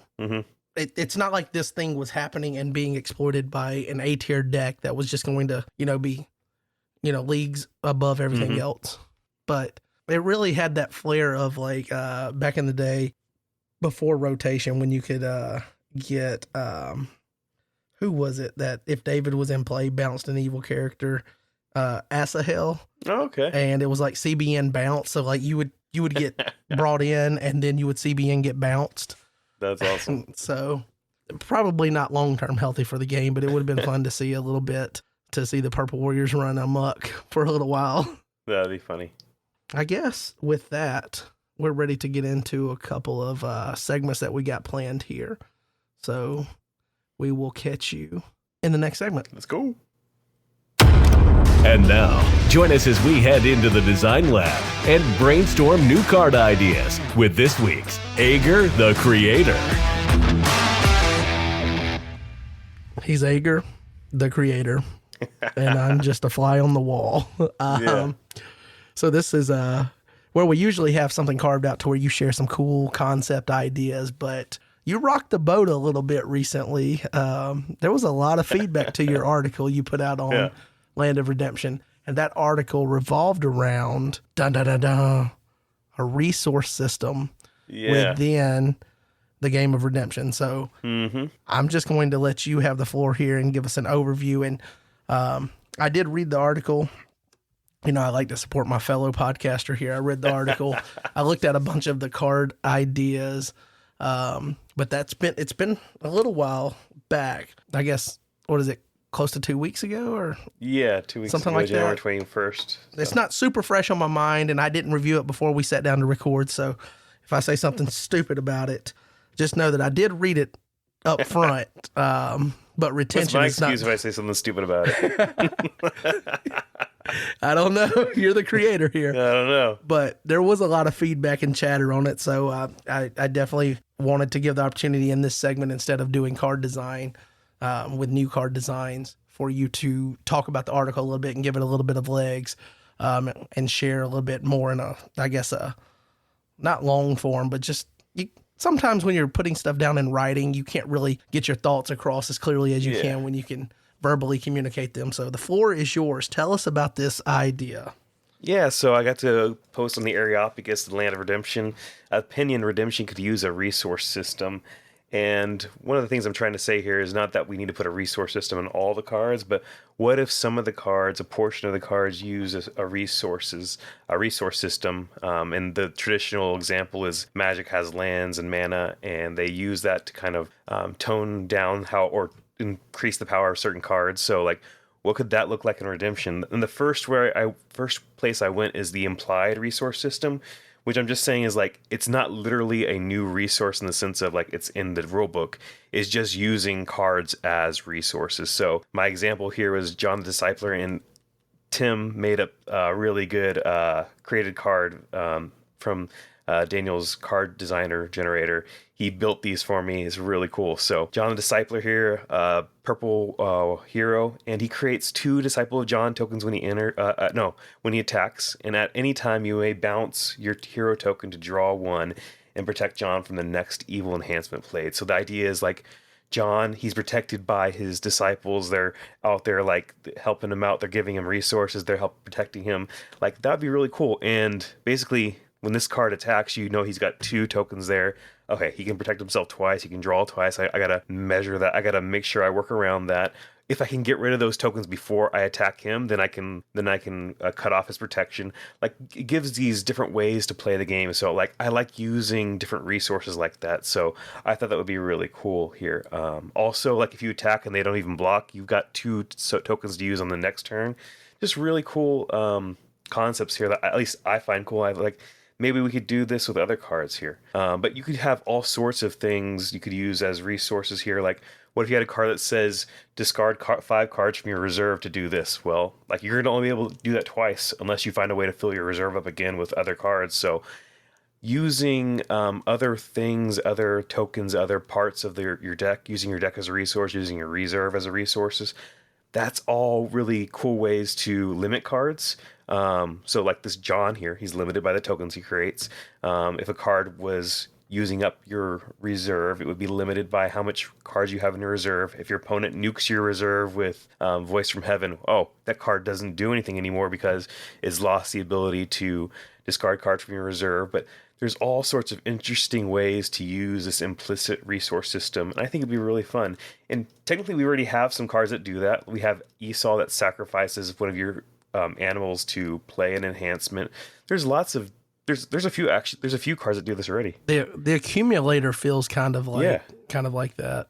So I definitely, some of those concepts, and I really do like the idea of finding a way to, like, if we just keep printing cards the exact same way to where they're using the same resources, at a certain point, the characters can change, the abilities can change, but eventually you're just going to work towards each brigade having access to the same kind of ability pools.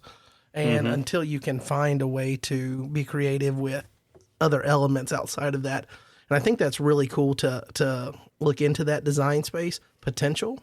Another area that I think would be really cool along those same lines is, like, using the time of a turn as a, I don't know if that's a resource per se, but, like, if I play this down and if this card is in my territory when I end my turn, I get some ability.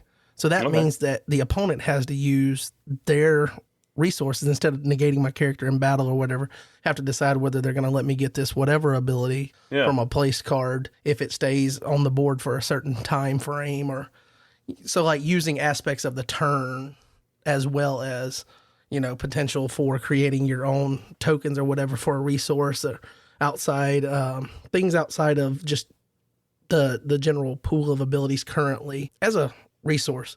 But your controversial Yeah, the controversial one. Yeah, let's talk about the controversial one because I think that's the one that created the most feedback. Yeah. So I call this one the explicit resource system, and basically like this is explicit in the rules. Like it's not just like, oh, you're just using cards that you already have on board, your tokens, you're not using those things. We're actually making a resource system for cards in the game, and I call this one prayer and sin. And the rules are a player can gain prayer or sin count whenever a card generates it for the player. A player can spend prayer or sin count that they have generated. At the end of the turn, all prayer and sin count is removed, and the final rule is that you only have prayer on your turn as the attacker, and you only have sin on your turn as the defender. So you don't have both of them at the same time. So an example here I have here is Mary the Prayerful, 3/3 hero. Star ability, add 2 prayer, and her battle ability is protect Mary from the next evil enhancement. Play this battle, add 3 prayer. So, assuming that you get her star on the first at the beginning of the turn, you play her down, you attack with her, you generated 5 prayer for that turn, and that means you've got 5 prayer to spend on other abilities. So here's a prayer spending ability here. Mary's Magnificat. Negate an evil card. You may spend 8 prayer to shuffle all evil cards, cannot be interrupted. So, like, it's just a CBI, negate an evil card if you don't have 8 prayer. But if you find you have 8 prayer, it turns into a CBI battle winner with a negate. Like, this card goes insane if you ever get to 8 prayer. And, like, that's kind of the concept with this prayer and sin thing is, like, if you can get to a super high level, you got this insane card that you can you're ready to drop on somebody. And that's what I wanted to say, like, not necessarily like this is what it should be, but like, hey, like, this is what you can do. Like, you can drop the most insane card ever, but if you limit it by saying, hey, you need to have 10 prayer for this, you need to have 12 prayer for this, it means that there's something to work around. Like, if your opponent has it, like, they're attacking with Mary, and you're like, are they at 8 prayer? They're at 8 prayer. I got to figure out how to not let this Mary, like, cast this. I need to make sure she's tossing. I need to make sure, like, To something. cast. Like, whoa, hold on. Exactly. She's not, Cast. she's not playing this card, right? She's not playing this card. So, like, I got to make sure it's prevented. I got to make sure it's tossed. I got to figure out what to do about this. But the whole point is you're seeing their prayer resource on there, or you're seeing their sin resource. You're like, okay, I know that they have a card that uses 6 sin, and I got to make sure I got to play around that. And I think it's a really interesting way to think about things. Just going over one of the couple more that I really liked from this one. I liked Temple Altar. That's an artifact. You may gain 1 prayer, and at any time you may discard your animal to gain 2 prayer. Limit twice per turn. So you got your altar there. It's a place of holy, like the holiness at the temple, but you get to offer sacrifices and gain more prayer resources there. That'd be really cool. You can get 5 prayer right there if you have 2 animals to sacrifice. Paul, I like this one. Paul, sustained by prayer. Play a lost soul from a deck. At any time, you may spend 2 prayer to draw 2 and prevent the next evil card. CBN. I think that'd be really, really fun. But there's lots of cool things here. And I like this Goliath. Withdraw all heroes. Add 1 Siren for each hero withdrawn this way. Opponent may present a new hero, regardless of protectability. So he's out there and he sends everybody back, even if they're protected. They get to put a new hero in. The regardless of protectabilities means he's not as broken as the other Goliath in terms of like, oh, your hand's protected, your territory's protected, you can't add anything to battle. No, you get to add something to battle from your hand, from your territory, even if it's protected. But he gets a huge sin bonus if he sent out like 6 heroes or 5 heroes. Like, that's a huge sin generation there. And finally, like the last one I like here is Altar to Molech. When you block the first time each turn, you may discard your human to draw 2 and gain 2 sin. Just pointing out like, oh, they sacrificed humans and they did this to their own wickedness, and this fueled their evilness here. So I think it's really interesting. In terms of feedback, there's lots of feedback here. I think Lots of feedback.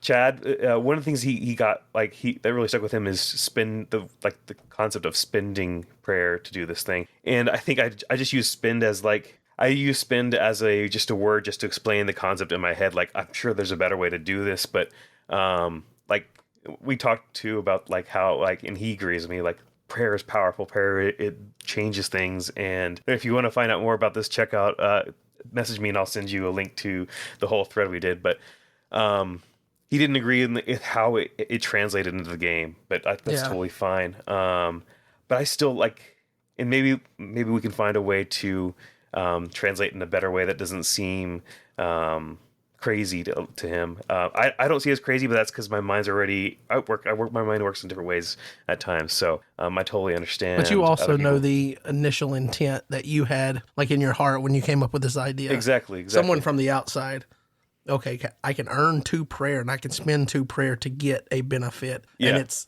the vending machine thing that someone mentioned, and I was just like, oh man, this could go off the rails because then I don't want to say it, but okay, I'm going to say it. I feel like the most of. Should I say it? Should I say it?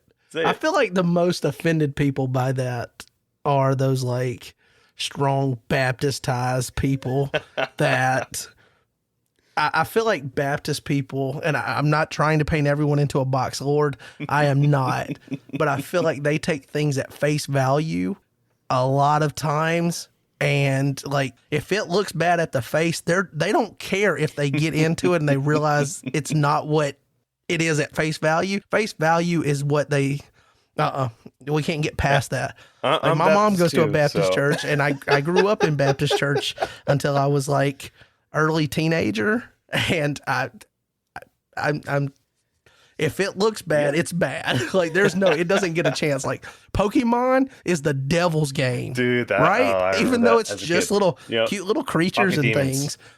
Pocket demons. Well, they called them over there pocket monsters, and they just shortened it for Pokemon because they didn't want to say pocket monsters. The devil will get a hold of your soul through Pokemon. Yep.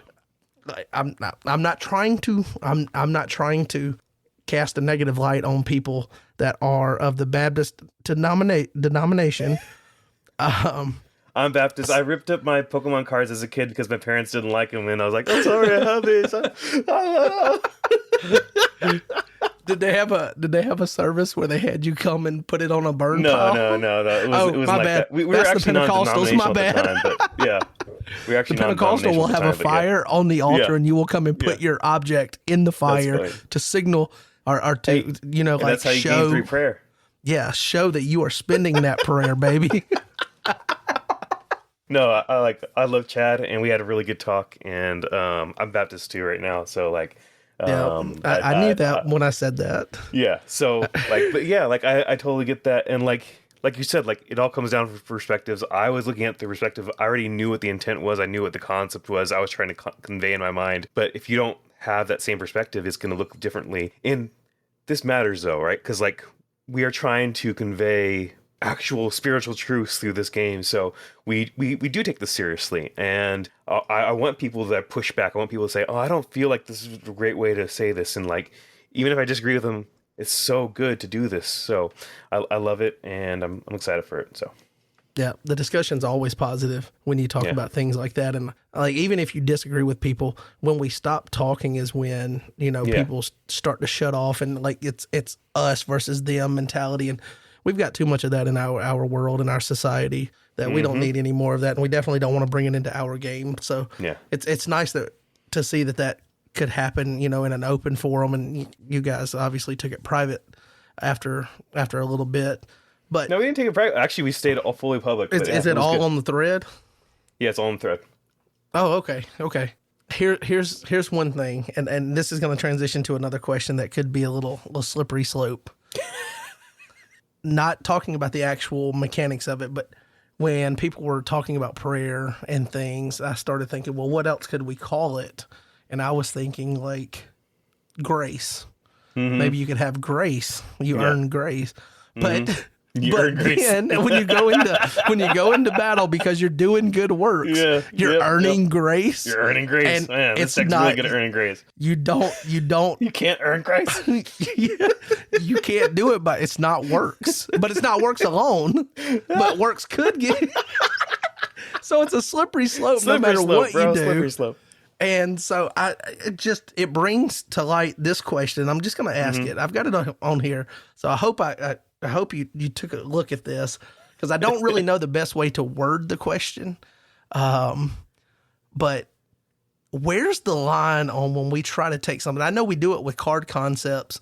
Like one of my favorite cards that I've designed since the card designer tool became available from Daniel was Isaac's Altar, where once per turn, if your patriarch is harmed, you may discard an animal from reserve instead. So it's a limited resource once per turn. And then how many animals do you have in your reserve that you just want to discard? Exactly. And that's an implicit resource system right there. Yeah.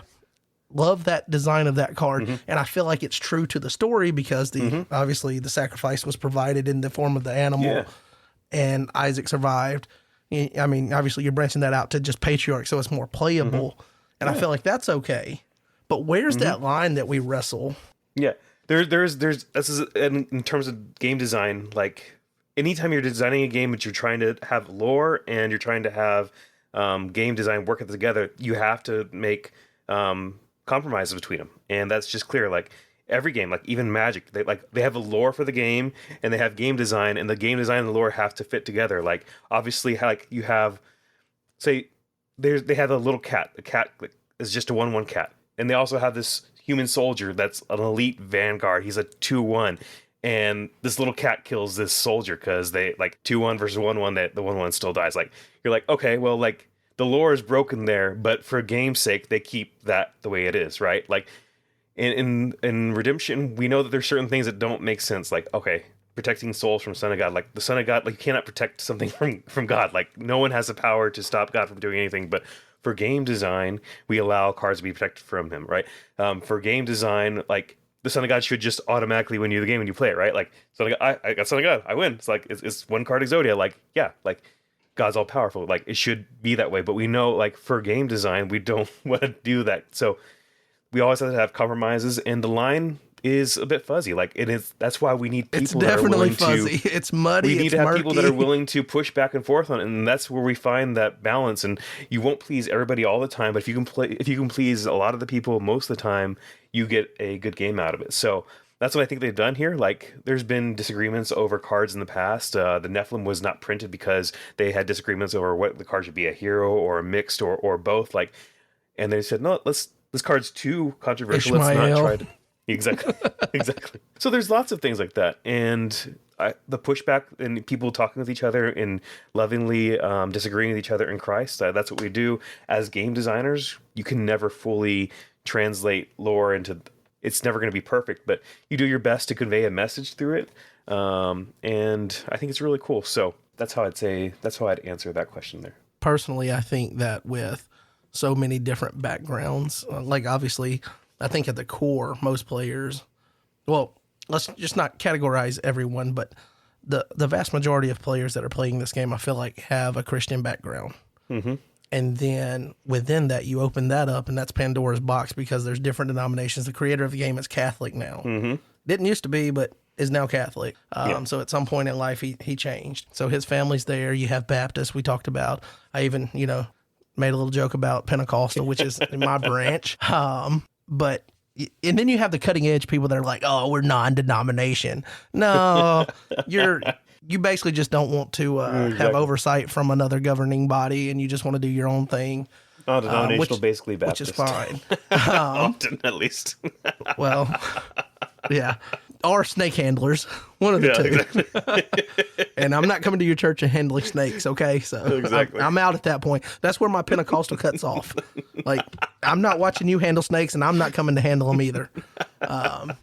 But I think, honestly, that's probably the toughest thing that the elders and the people designing cards have to deal with is trying to find a way to honor the source material, but also finding the best way to not, like you said, you're not always going to make everyone happy. There's going to be some people that are, upset with certain cards. There's going to be people that are, ecstatic about this ability and this card and the way that it turned out, while the other people are kind of soured about it. Like Judas, for example, didn't please everyone. Yeah. So I know that there's at least one person that's very loud and outspoken in the community that there should not have been a hero version of Judas. Especially considering that you say that you don't know if he'd be a good, like Ishmael, for example. And I'm not trying to compare the two directly 1-on-1, but you don't know if he'd be a hero or an evil character. Well, what about Judas? So, I mean, I get it, but I definitely think that is probably the most difficult thing for the elders is trying to find the way to honor the source material for their own, intent in the game so that it feels right in their own heart and with their own relationship with honoring God and the source material, but then also the different denominations of people. Like I mentioned that Baptists are a little quick on the trigger to be like, nah, bad. It's bad juju. Okay. But they Don't have you put that on me, Ricky Bobby? They have to, you are not paralyzed. Don't you stick that knife in your leg. Dude, don't get me started on Ricky Bobby. I can quote the whole movie. Literally the whole movie. My teacher asked me what the capital of North Carolina was. But finding a way to navigate the different denominations and nuances of the Christian belief in our, community, while still printing cards that are unique, fun to play, not broken. That whole I don't even know you can't put it in a box, but just that it's got to be the hardest thing. Yeah, that's huge. It's not an easy task. Yeah. So hopefully you are okay. The community didn't come and, throw eggs at your windows at your house, roll your yard, whatever. Exactly. But I definitely think that was a cool thought exercise. And I really do like the ones that are not not the explicit, because I feel like that one is like, if you were going to design cards specific to a new format, which I'm not opposed to having cards that are like, this card is legal for this format, but not for, as long as there's a way to convey that, like a team specific card, because I feel like trying to make every card playable for every format leaves a little design space that could be used, because you don't want it to be broken in this format, like type 2 and type 1, for example. Like there's cards that you have to print limited in some fashion, because people go crazy in type 2 with it. And then generic characters, you have to be like, oh, what's type 2 going to do to this? Like, exactly. It changes and everything. Then if we ever branch out and have more formats, then you run into that. So I'm not opposed to having something that is like, okay, this card is specific to this format, but I don't know how the game designers and everybody feels, the community feels like about that. But if you had something like that, then you could do the explicit. Yeah. Like you earn this, you spend this, whatever. But the ones where, like Isaac's Altar, or the one that you mentioned, to where to where you have, some kind of way to use resources or create, okay, I can use it up to this point, but then after that, the card is, fizzled, like you've used it all. Kind of like a limit once per game type thing, but you're creating the resource that limits you. That could be cool. And I think seeing potential designs for that. So maybe in another future segment of Ager the Creator, maybe we'll see. You can sprinkle in some of those ideas. That'd be cool. Sprinkle. But I guess we'll get on to the next segment here. Let's do it. This week's Deck of the Week is presented by Your Turn Games.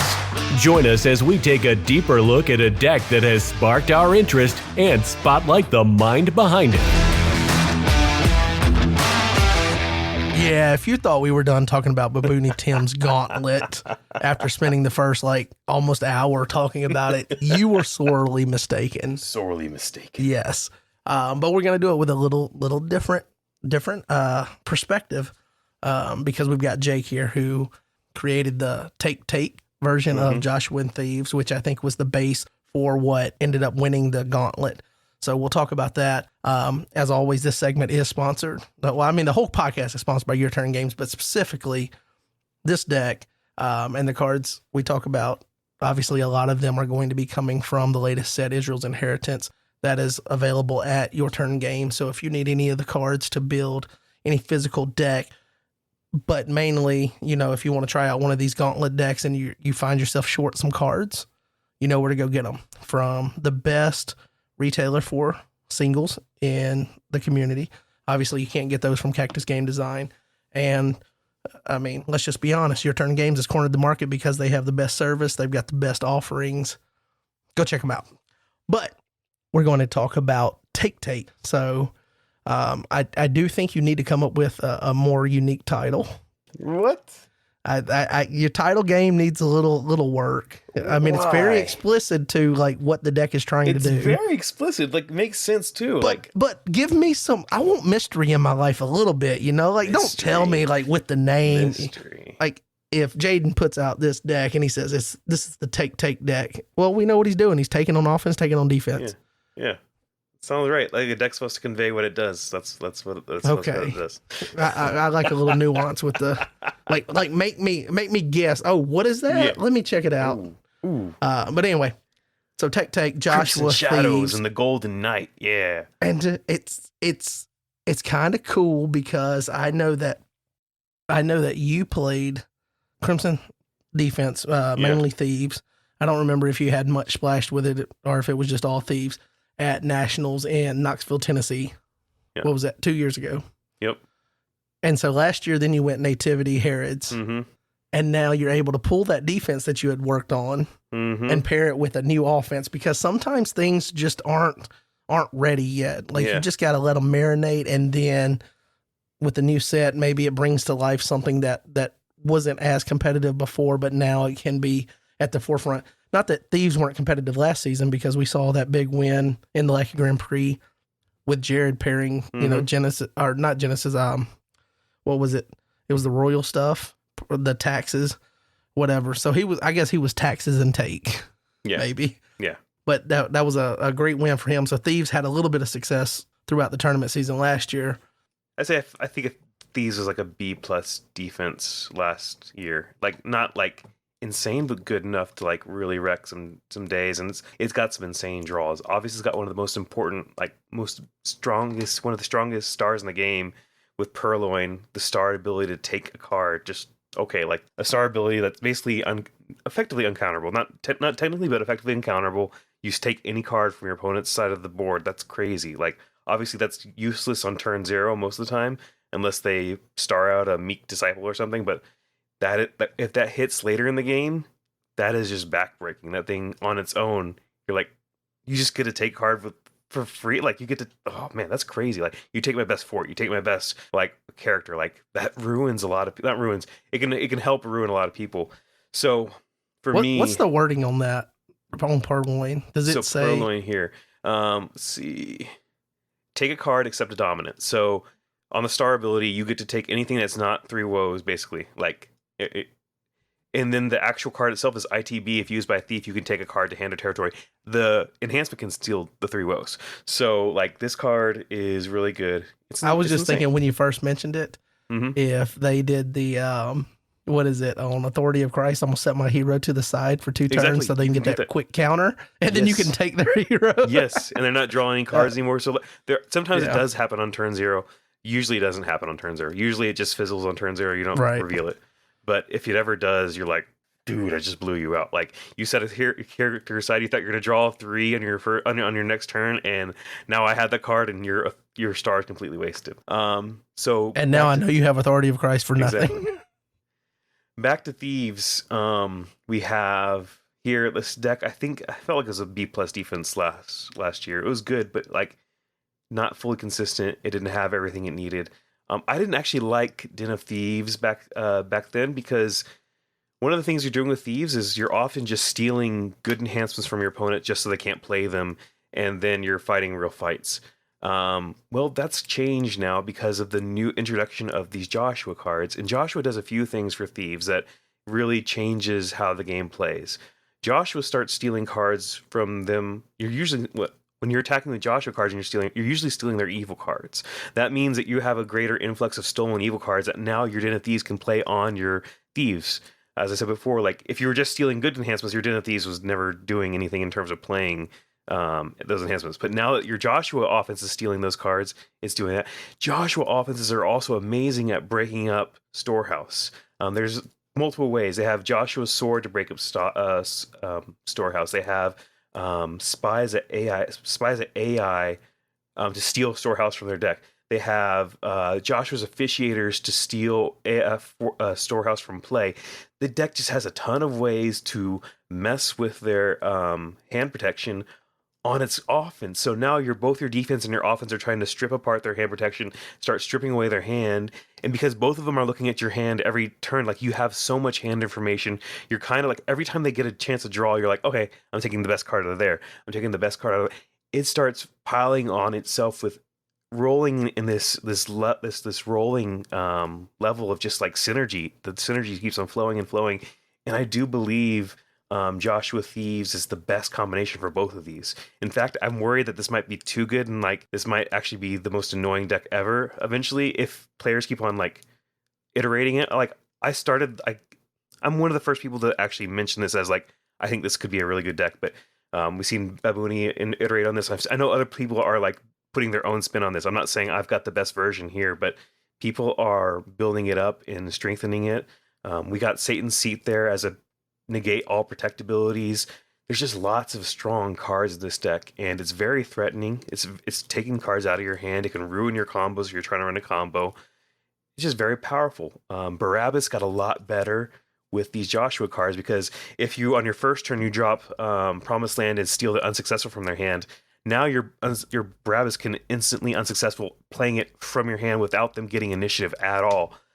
And that was not happening last year because you rarely had an evil enhancement for Barabbas to play. Like, not that you never had it, but it just took a lot longer. Stolen Treasures as Thieves' stalemate card is a lot better when you already have a card from your offense stealing it on turn one. You don't have to worry about making sure you get to your Condemned Thief to get to that. Like, oh, no, I already have a card from my offense, so I'll drop Stolen Treasures here to stalemate the first turn. All these cards, they start synergizing with each other in a really cool way. And there's a lot of iteration to be done. There's a lot of ways you can move with this deck. Some people are trying to put in Lost Child Found to bounce Promised Land. Some people are trying to splash a little bit of red to play Faith of Joshua. There's also questions about which Joshua to play. There's lots of things to talk about for this deck. It's got some variance to it, but it's pretty annoying if you're playing against it. And mirror matches are going to be crazy because these cards all ban to each other. And the mirror match is going to be pretty wild. Spies at Ed probably really important for that because of stealing a good fortress from a deck. Yeah. I think the mirror match for that might be even more entertaining than watching you guys go Nativity Herods last year. Definitely. This is one of the... Because it feels really like there's more of a... Yeah, like there's more of a, like, I can disrupt you, but now you're disrupting, like, what do you do? Yeah. So you mentioned how well it goes together. And I think, obviously, from a thematic standpoint... Well, when I say thematic, I don't mean necessarily the source material in the Bible, like Joshua or whatever, explicitly taking, but more like the gameplay thematic of like Thieves are taking and then Joshua's taking. And I think the way that those are paired together, obviously it does work really well, but I think that brings to light another thing. And the theme of a lot of this discussion that we've been talking about is like ways to like challenge the way you think about things, maybe learn from other players and learn from other decks and things. But I think finding the right pairing is very important. Like you mentioned last year, Thieves were okay. They weren't top shelf, but they weren't bottom shelf. They were good. And then there was matchups that were bad for them, or there was decks that it couldn't really fit in because it took up too much deck space to really run Thieves the way they need to be ran.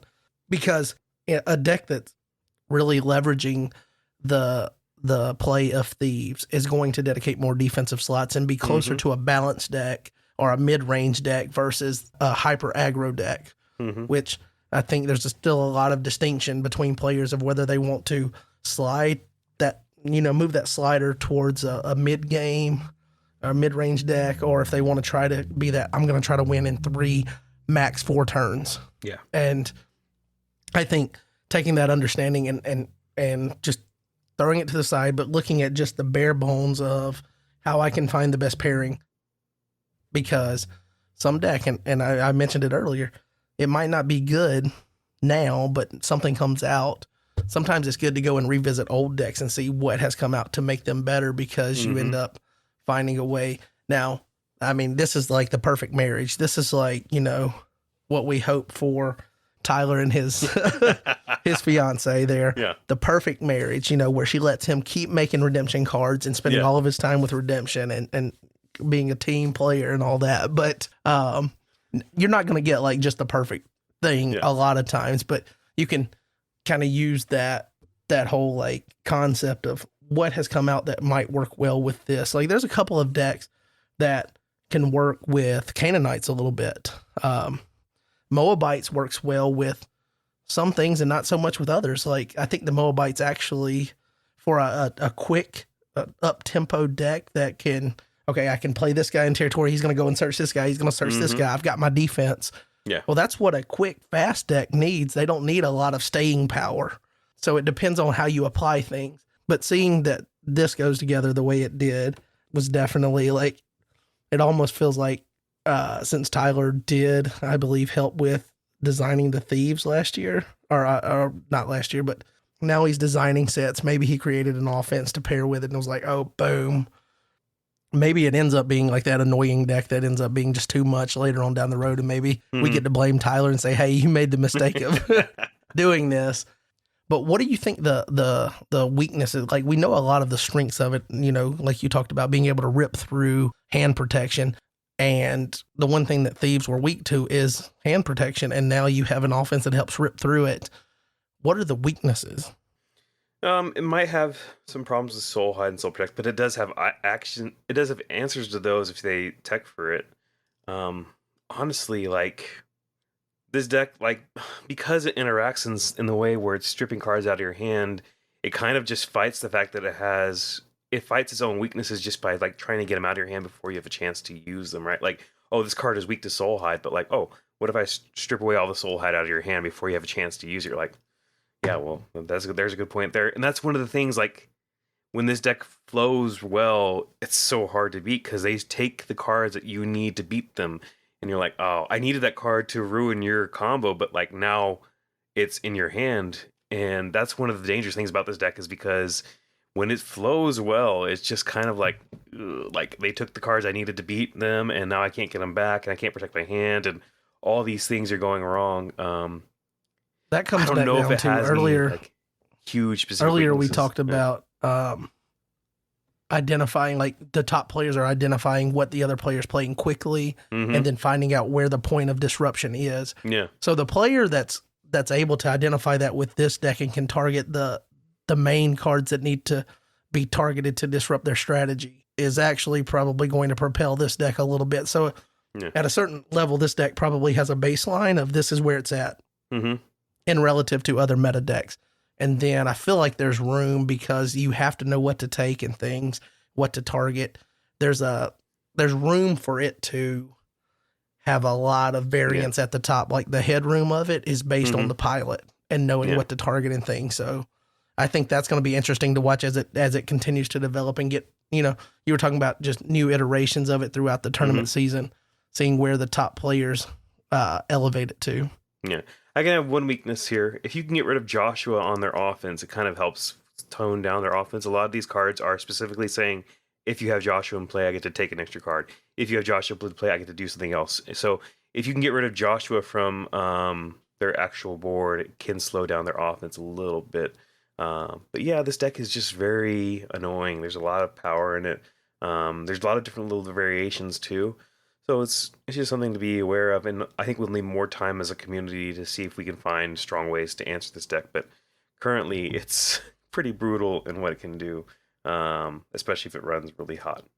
I'm interested to see how, especially with it winning the Gauntlet here, I feel like it'll get picked up by a few more players that aren't currently doing it. So we'll have more eyes on it and more people.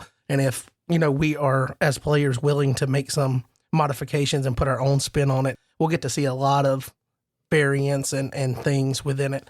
But I always talk about, or at least when I'm building a deck and, you know, when I ask people questions about it, I'm always asking about how much room does a deck have to modify and change itself without losing itself per se. Last tournament season, last tournament season, I guess, started off with the first TJC tournament, and Honeypot came out. Honeypot was debuted, but it didn't have a lot of headroom. So as players adjusted to it, there wasn't room to adjust with it. You couldn't navigate changes and things because it was just such a tight deck list.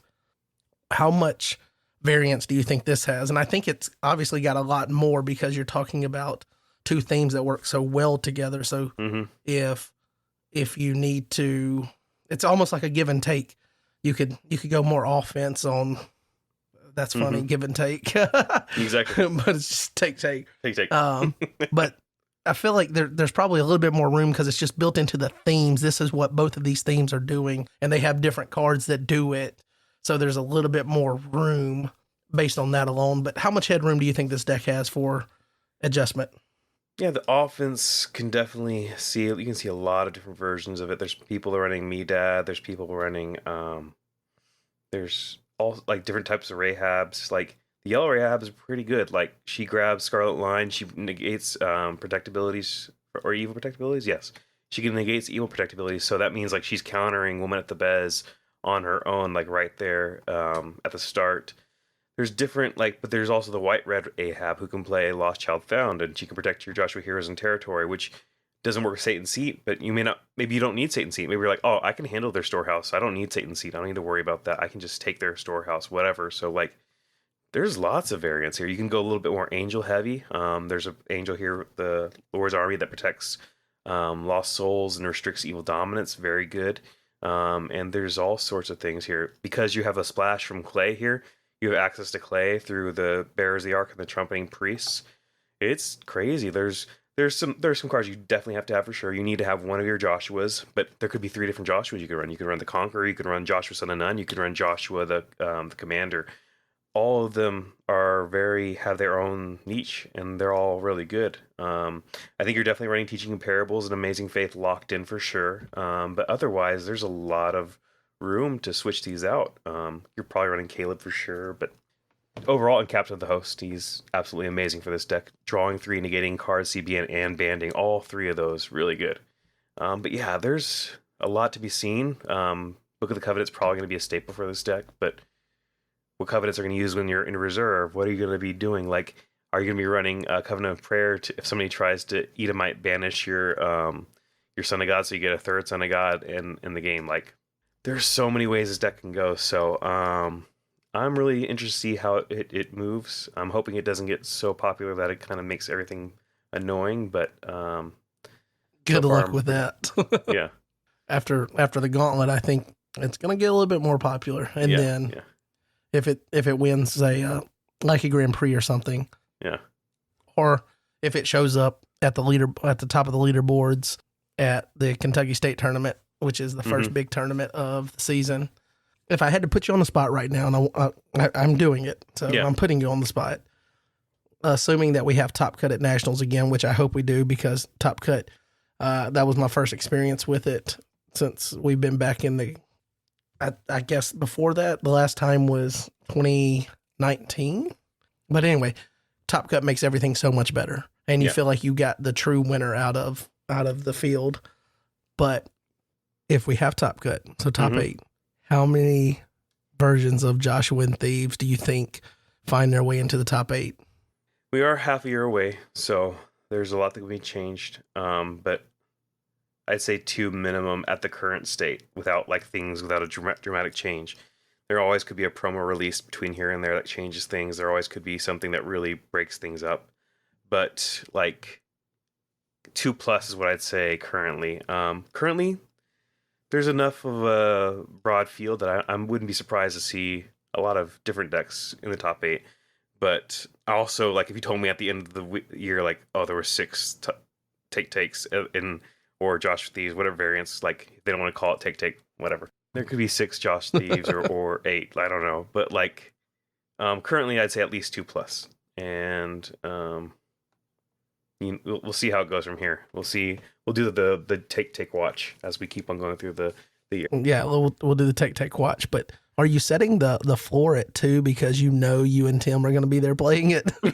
Is that what Honestly, you're doing? I don't even know if I'll be at Nats. So I'll have a new baby here, so I don't know if I'll be at Nats this year. But fingers crossed it can still work out. I know the odds are not in our favor, but okay. Well, let's get ready to wrap up, and we have community mailbag, 3 questions. We'll see if we can get them in quick. Now, it's your chance to join the podcast and have your voice heard as we get ready to answer your questions with this week's Community Mailbag. All right. So I told you at the beginning of this that there was a question that was just perfect for us as podcast host here. So I'm going to let you take it away. This is a question from Philip from the Knoxville playgroup, Chris Fashman's playgroup. And this is just the perfect question for us as podcast host. Yeah. So he says, I currently have 2 jobs and other commitments. In addition to Redemption, I enjoy other hobbies as well. What advice do you have for those who are busy in life but still want to play the game? To those who have little time, what tips would you give to maximize our time so as to do the best we can at our gameplay while still having fun? And that's just a great question. We kind of hinted at some things we'd say ahead of time. I'd say I'm in the same boat. I have 3 jobs. I have other commitments to church, etc. So like the baby on the way. Yeah, the baby on the way. So like I've got a lot to do too. And what I'm trying to do in my life is honor God with my time, and that means that I need to make my time count. I need to make sure I'm in God's word. I need to make sure I've putting my wife first. I need to get the essentials down first, right? I need to be honoring God with the core things, but then I need to make sure that I also carve out my free time in a good way too, because one thing I've noticed is that like social media and YouTube and all the TikTok, etc., Instagram, all these things with these short videos, they will be time destroyers, right? Like you'll get on your phone and you'll be like, oh, look, I'm just scrolling through videos. You'll be doom scrolling and you'll waste it an hour, 2 hours, and like doom scrolling.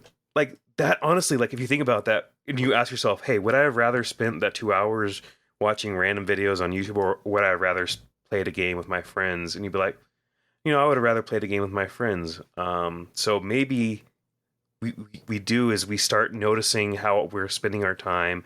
We start noticing like, okay, I do have a little bit of free time this month, this week. I want to plan out how I'm going to use it ahead of time rather than just like letting life come by and then you realize you've wasted all of your free time. So at all times, like we try to honor God with what we do, and then you say, hey, I don't want to spend my free time on YouTube. I don't want to spend my free time on Instagram, on TikTok, whatever. Like I want to be playing Redemption. I want to play my other games, and I'm going to try to set up time in the right way to do that.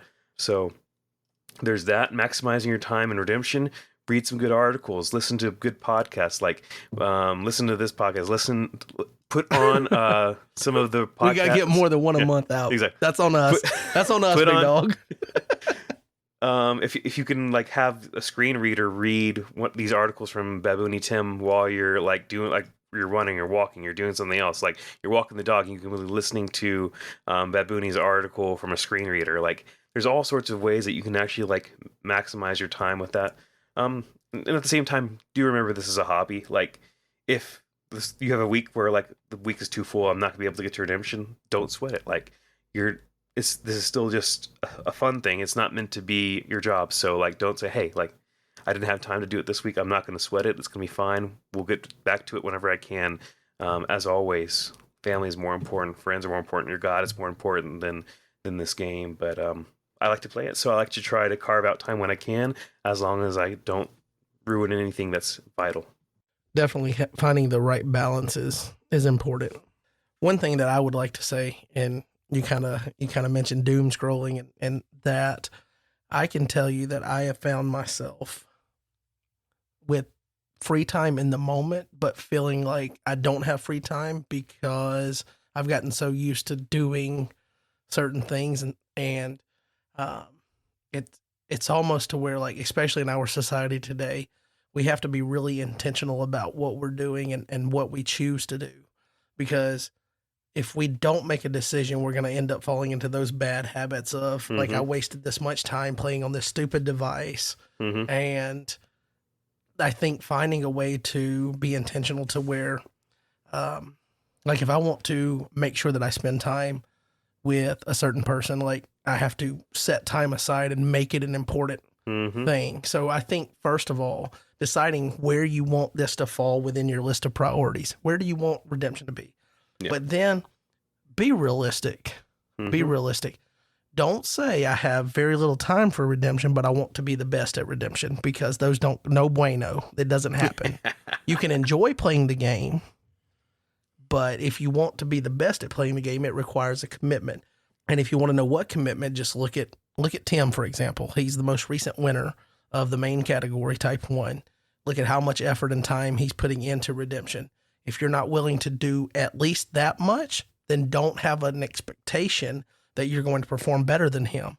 I think there's a certain level of, and obviously that doesn't mean that you can't do better than him because there's anomalies to it, but I'm saying like as a baseline, don't go in expecting to be, for example, Noel or Micah, he's got this thing where he wants to be the best player. He wants to catalog his journey trying to be the best player.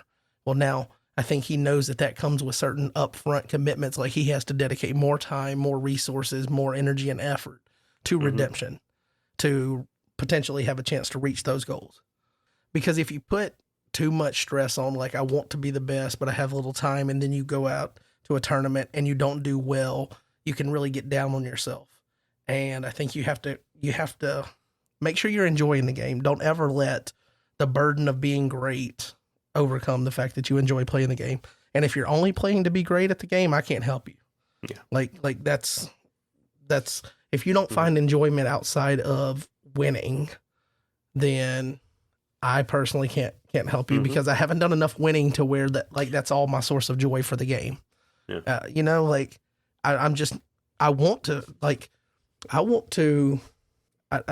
don't want to say that I want to be the best player overall because I've already adjusted my focus. Like I still want to eventually win a nationals in type 1. I want to you don't have to be the best player that. to win a nationals either. Right. Like, you just have to be good enough to be close enough on variance to beat somebody that's better than you. But I've already adjusted. Like when I first started, I wanted to be like, John Early's good. I want to be better than that guy. Yeah. But I know that I can create more value for everyone else playing the game by being willing to do things like this podcast and being what I feel like is a healthy member of the community on discussions and things. And I can give more to the game than what I take from it per se. So I've already adjusted that internally. So I don't have the same drive to be quote unquote the best or whatever. I do still have goals of eventually winning and things like that. And I will work towards those. I want to be the best player that I can be, but I also know that it comes alongside how much time I'm willing to put into the game and how much time I do have to put in the game. And part of the reason that I initially started this podcast was because I knew I couldn't always have cards in my hand. And I thought redemption needed more ways for you to interact with the game without having cards in your hand. Because when you do get busy, you can't put those cards in your hand and play games. So that's where you talked about reading articles, coming up with, ways to interact with the game when you're not playing it. And I think that's an important thing, but be realistic and also value your enjoyment of the game as much as you value your striving to be great. So hopefully that gave you some answers. And I think we talked about it, with Baboony's Gauntlet. Like that's just such a powerful resource. Be able to use that to your advantage. So the next question we have is from our fellow Baboony, Tim. We've talked about a lot in this episode. We should have just had him on. But what is the rarest redemption card? I have no clue. You have no clue. I would assume that. Well, here's. I'll give you two answers. Okay. There's the Angel at Sure error card, which I believe was an angel that was printed with a white brigade box, and I believe there's only like 3 of them, or something like that. But I don't think that's the most rare card. Okay. Well, I maybe from exclusivity. Post Malone has all 3. But I feel like you could probably find somebody that has one of those and talk them out of selling that, or talk them into selling that. So as a baseline, I think that is probably the most rare card. But as far as like demand for the card compared to the availability of the card, I don't know that there's great demand for it. So it might be the rarest, but does it really move the needle? I don't know if there's people out there that's like, really, let me get that Angel at Sure. Angel of Sure. Like it's now it feels like so far removed because it's on the old card face too. And I think it comes back to 2016 Son of God, because I think if one of those hit the market right now, I think there's at least 8 people that would pay $400 plus for it. Whoa.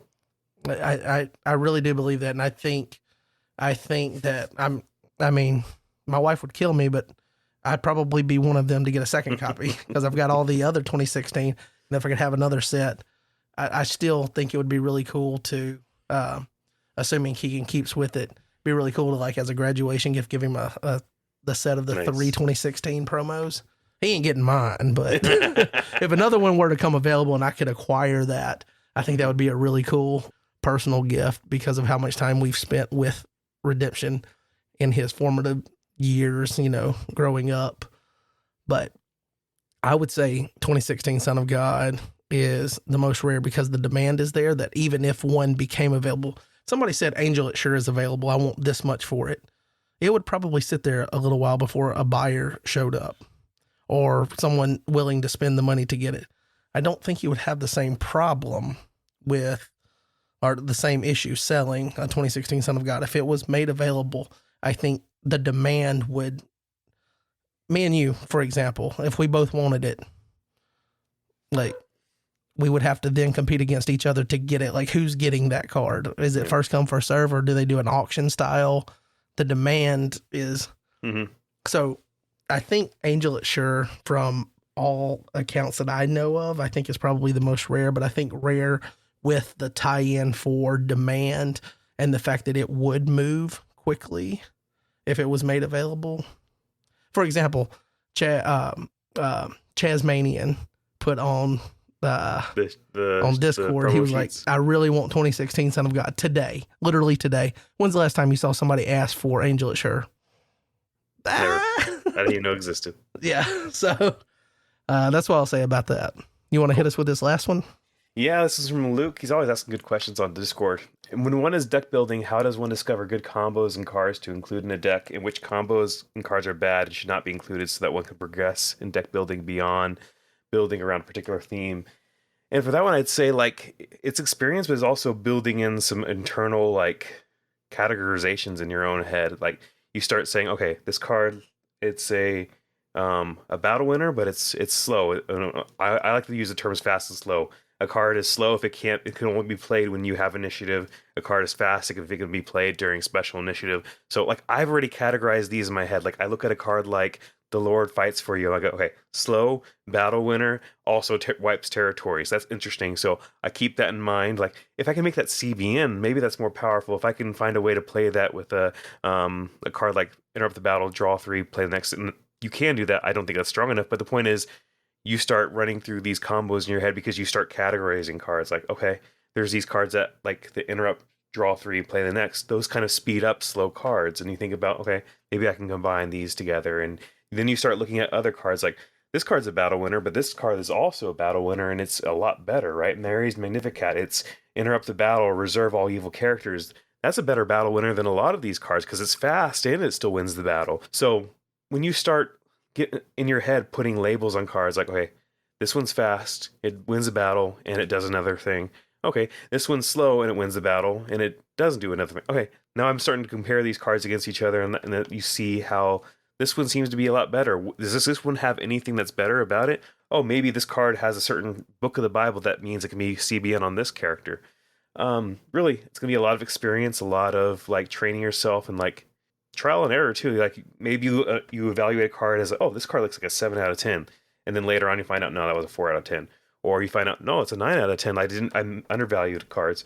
When you start evaluating cards, you start getting better at it as you go on and have more experience, as you seen more cards, and as you start categorizing them. I think it's important to start categorizing cards in your own head.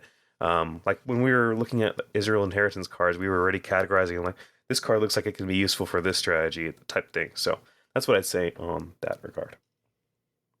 I think the first step is already accomplished for Luke.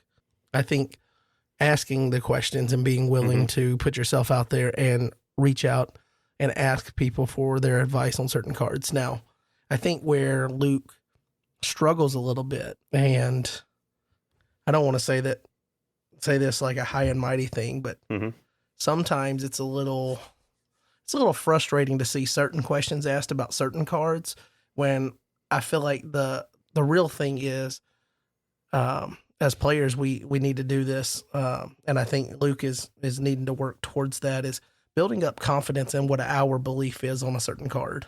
So I can look at that card and, like you're talking about, having ways to analyze that internally, but feeling like your opinion on that card is a solid opinion, and not feeling like sometimes it feels like some of these questions are asked like, well, is this card good? Because you don't want to ever hold yourself saying it is or isn't good. You want someone else to tell you. And I think developing just the confidence to say, hey, this card is absolute trash. This is dog water. You know, like I look at 12 Jordan Stones and ain't nobody building that in their deck. Okay. Be willing to be like, okay, I don't even need to ask about this question. Obviously, no one's upset at the questions, but I feel like the next step to being willing to ask the question is knowing that your opinion is as good as the opinion you might get from someone else for your play style. Obviously, we always want to be open to feedback as players, because that can help us challenge the way that we think about things and help us develop in certain areas that we might be weak in. But I think if we do it in a way that, like, I never trust myself to make a call on a card, then when I go to deck building and I play a game with it and that card didn't work out, well, Jaden said it was good, so I feel like now I can't cut it because a top player told me it was good. And if you only rely on other people's opinion, I'm not trying to like bash a train of thought or anything, and I feel like this might be coming off a little critical, but I'm not intending it that way. I'm just saying, like, I think the next step for you, Luke, is to feel like you read a card, you know internally whether you think that's a good card or not. And then the questions start becoming, I'm trying to find a way to leverage this card or use this card in a deck for this reason. How do I make it work? Instead of, is this card good? The questions start to, revolve around specific use cases for cards, because a lot of the cards that you've asked about recently are, if they do get used, they're used in like fringe use cases within a theme versus like, this is a staple for this theme. So that's what I would say is just trust yourself a little bit. You obviously have found the way to build decks, because you've shared deck lists here recently at a pretty high clip, and you've gotten better. I mean, the last time we recorded, we were talking about year in review. Literally, Luke and Philip here, brothers from Knoxville. Like, I mentioned how much better they've gotten since I first started playing against them. But I think the next step is just the confidence thing to know that I can make that call on that card, and I don't have to rely on some top player to tell me about it. And then the questions start becoming more specific on uses of a card versus, is this card good? Also feel like both of their questions were kind of answered at different points, like with different things throughout this podcast, which was kind of cool. And maybe it's because I knew those questions were sitting there, and you kind of like lean into like, I'm answering your question without answering it, but whatever. So, I think we are done with this episode. I feel like this was awesome, guys. A pretty good episode. Yeah. We got 3 different segments in. Well, I guess technically if we count recent news and things that we always do, but we got A, You're the Creator, Deck of the Week, and then Community Mailbag. The only thing we need is some tournaments to come up so we can start doing tournaments. And then I guess we got to, at some point, decide when we're going to start doing power rankings again. So power rankings would be fun, because Chad would be up there now after winning that Lackey Grand Prix. Yeah. So maybe we need to talk about doing that. I think we should get it at some point before the Kentucky State tournament for sure, so that then we can see how Kentucky State tournament affects things. But I am good with ending it here. Do you got anything you want to say to the beautiful people out there before we cut loose? No, I just want to thank y'all besides thanking y'all for being an amazing community, and keep on praying for the country, keep on praying for the victims of the recent crashes and the fires. There's lots of things going on wrong, but there's also lots of things going on that are blessings. So just keep on praying and keep on seeking God, and balance your time and have fun with some redemption there. Yep. Thank you for, giving us a little grace here as we've not been recording consistently. I said I didn't want to make a bunch of excuses and talk about busy schedules, but Philip, you're not the only one, bud. We are definitely with you on that, being busy and trying to find time for redemption stuff. So glad we could get this one out, and we'll catch you next time. Peace. Peace. Adios. Thanks for listening to this episode of the Threshing Floor Podcast. Help us grow our community by leaving a rating and review wherever you listen to podcasts. While you're at it, be sure to subscribe or follow so you don't miss the next episode. And we'll talk to you next time on the Threshing Floor Podcast.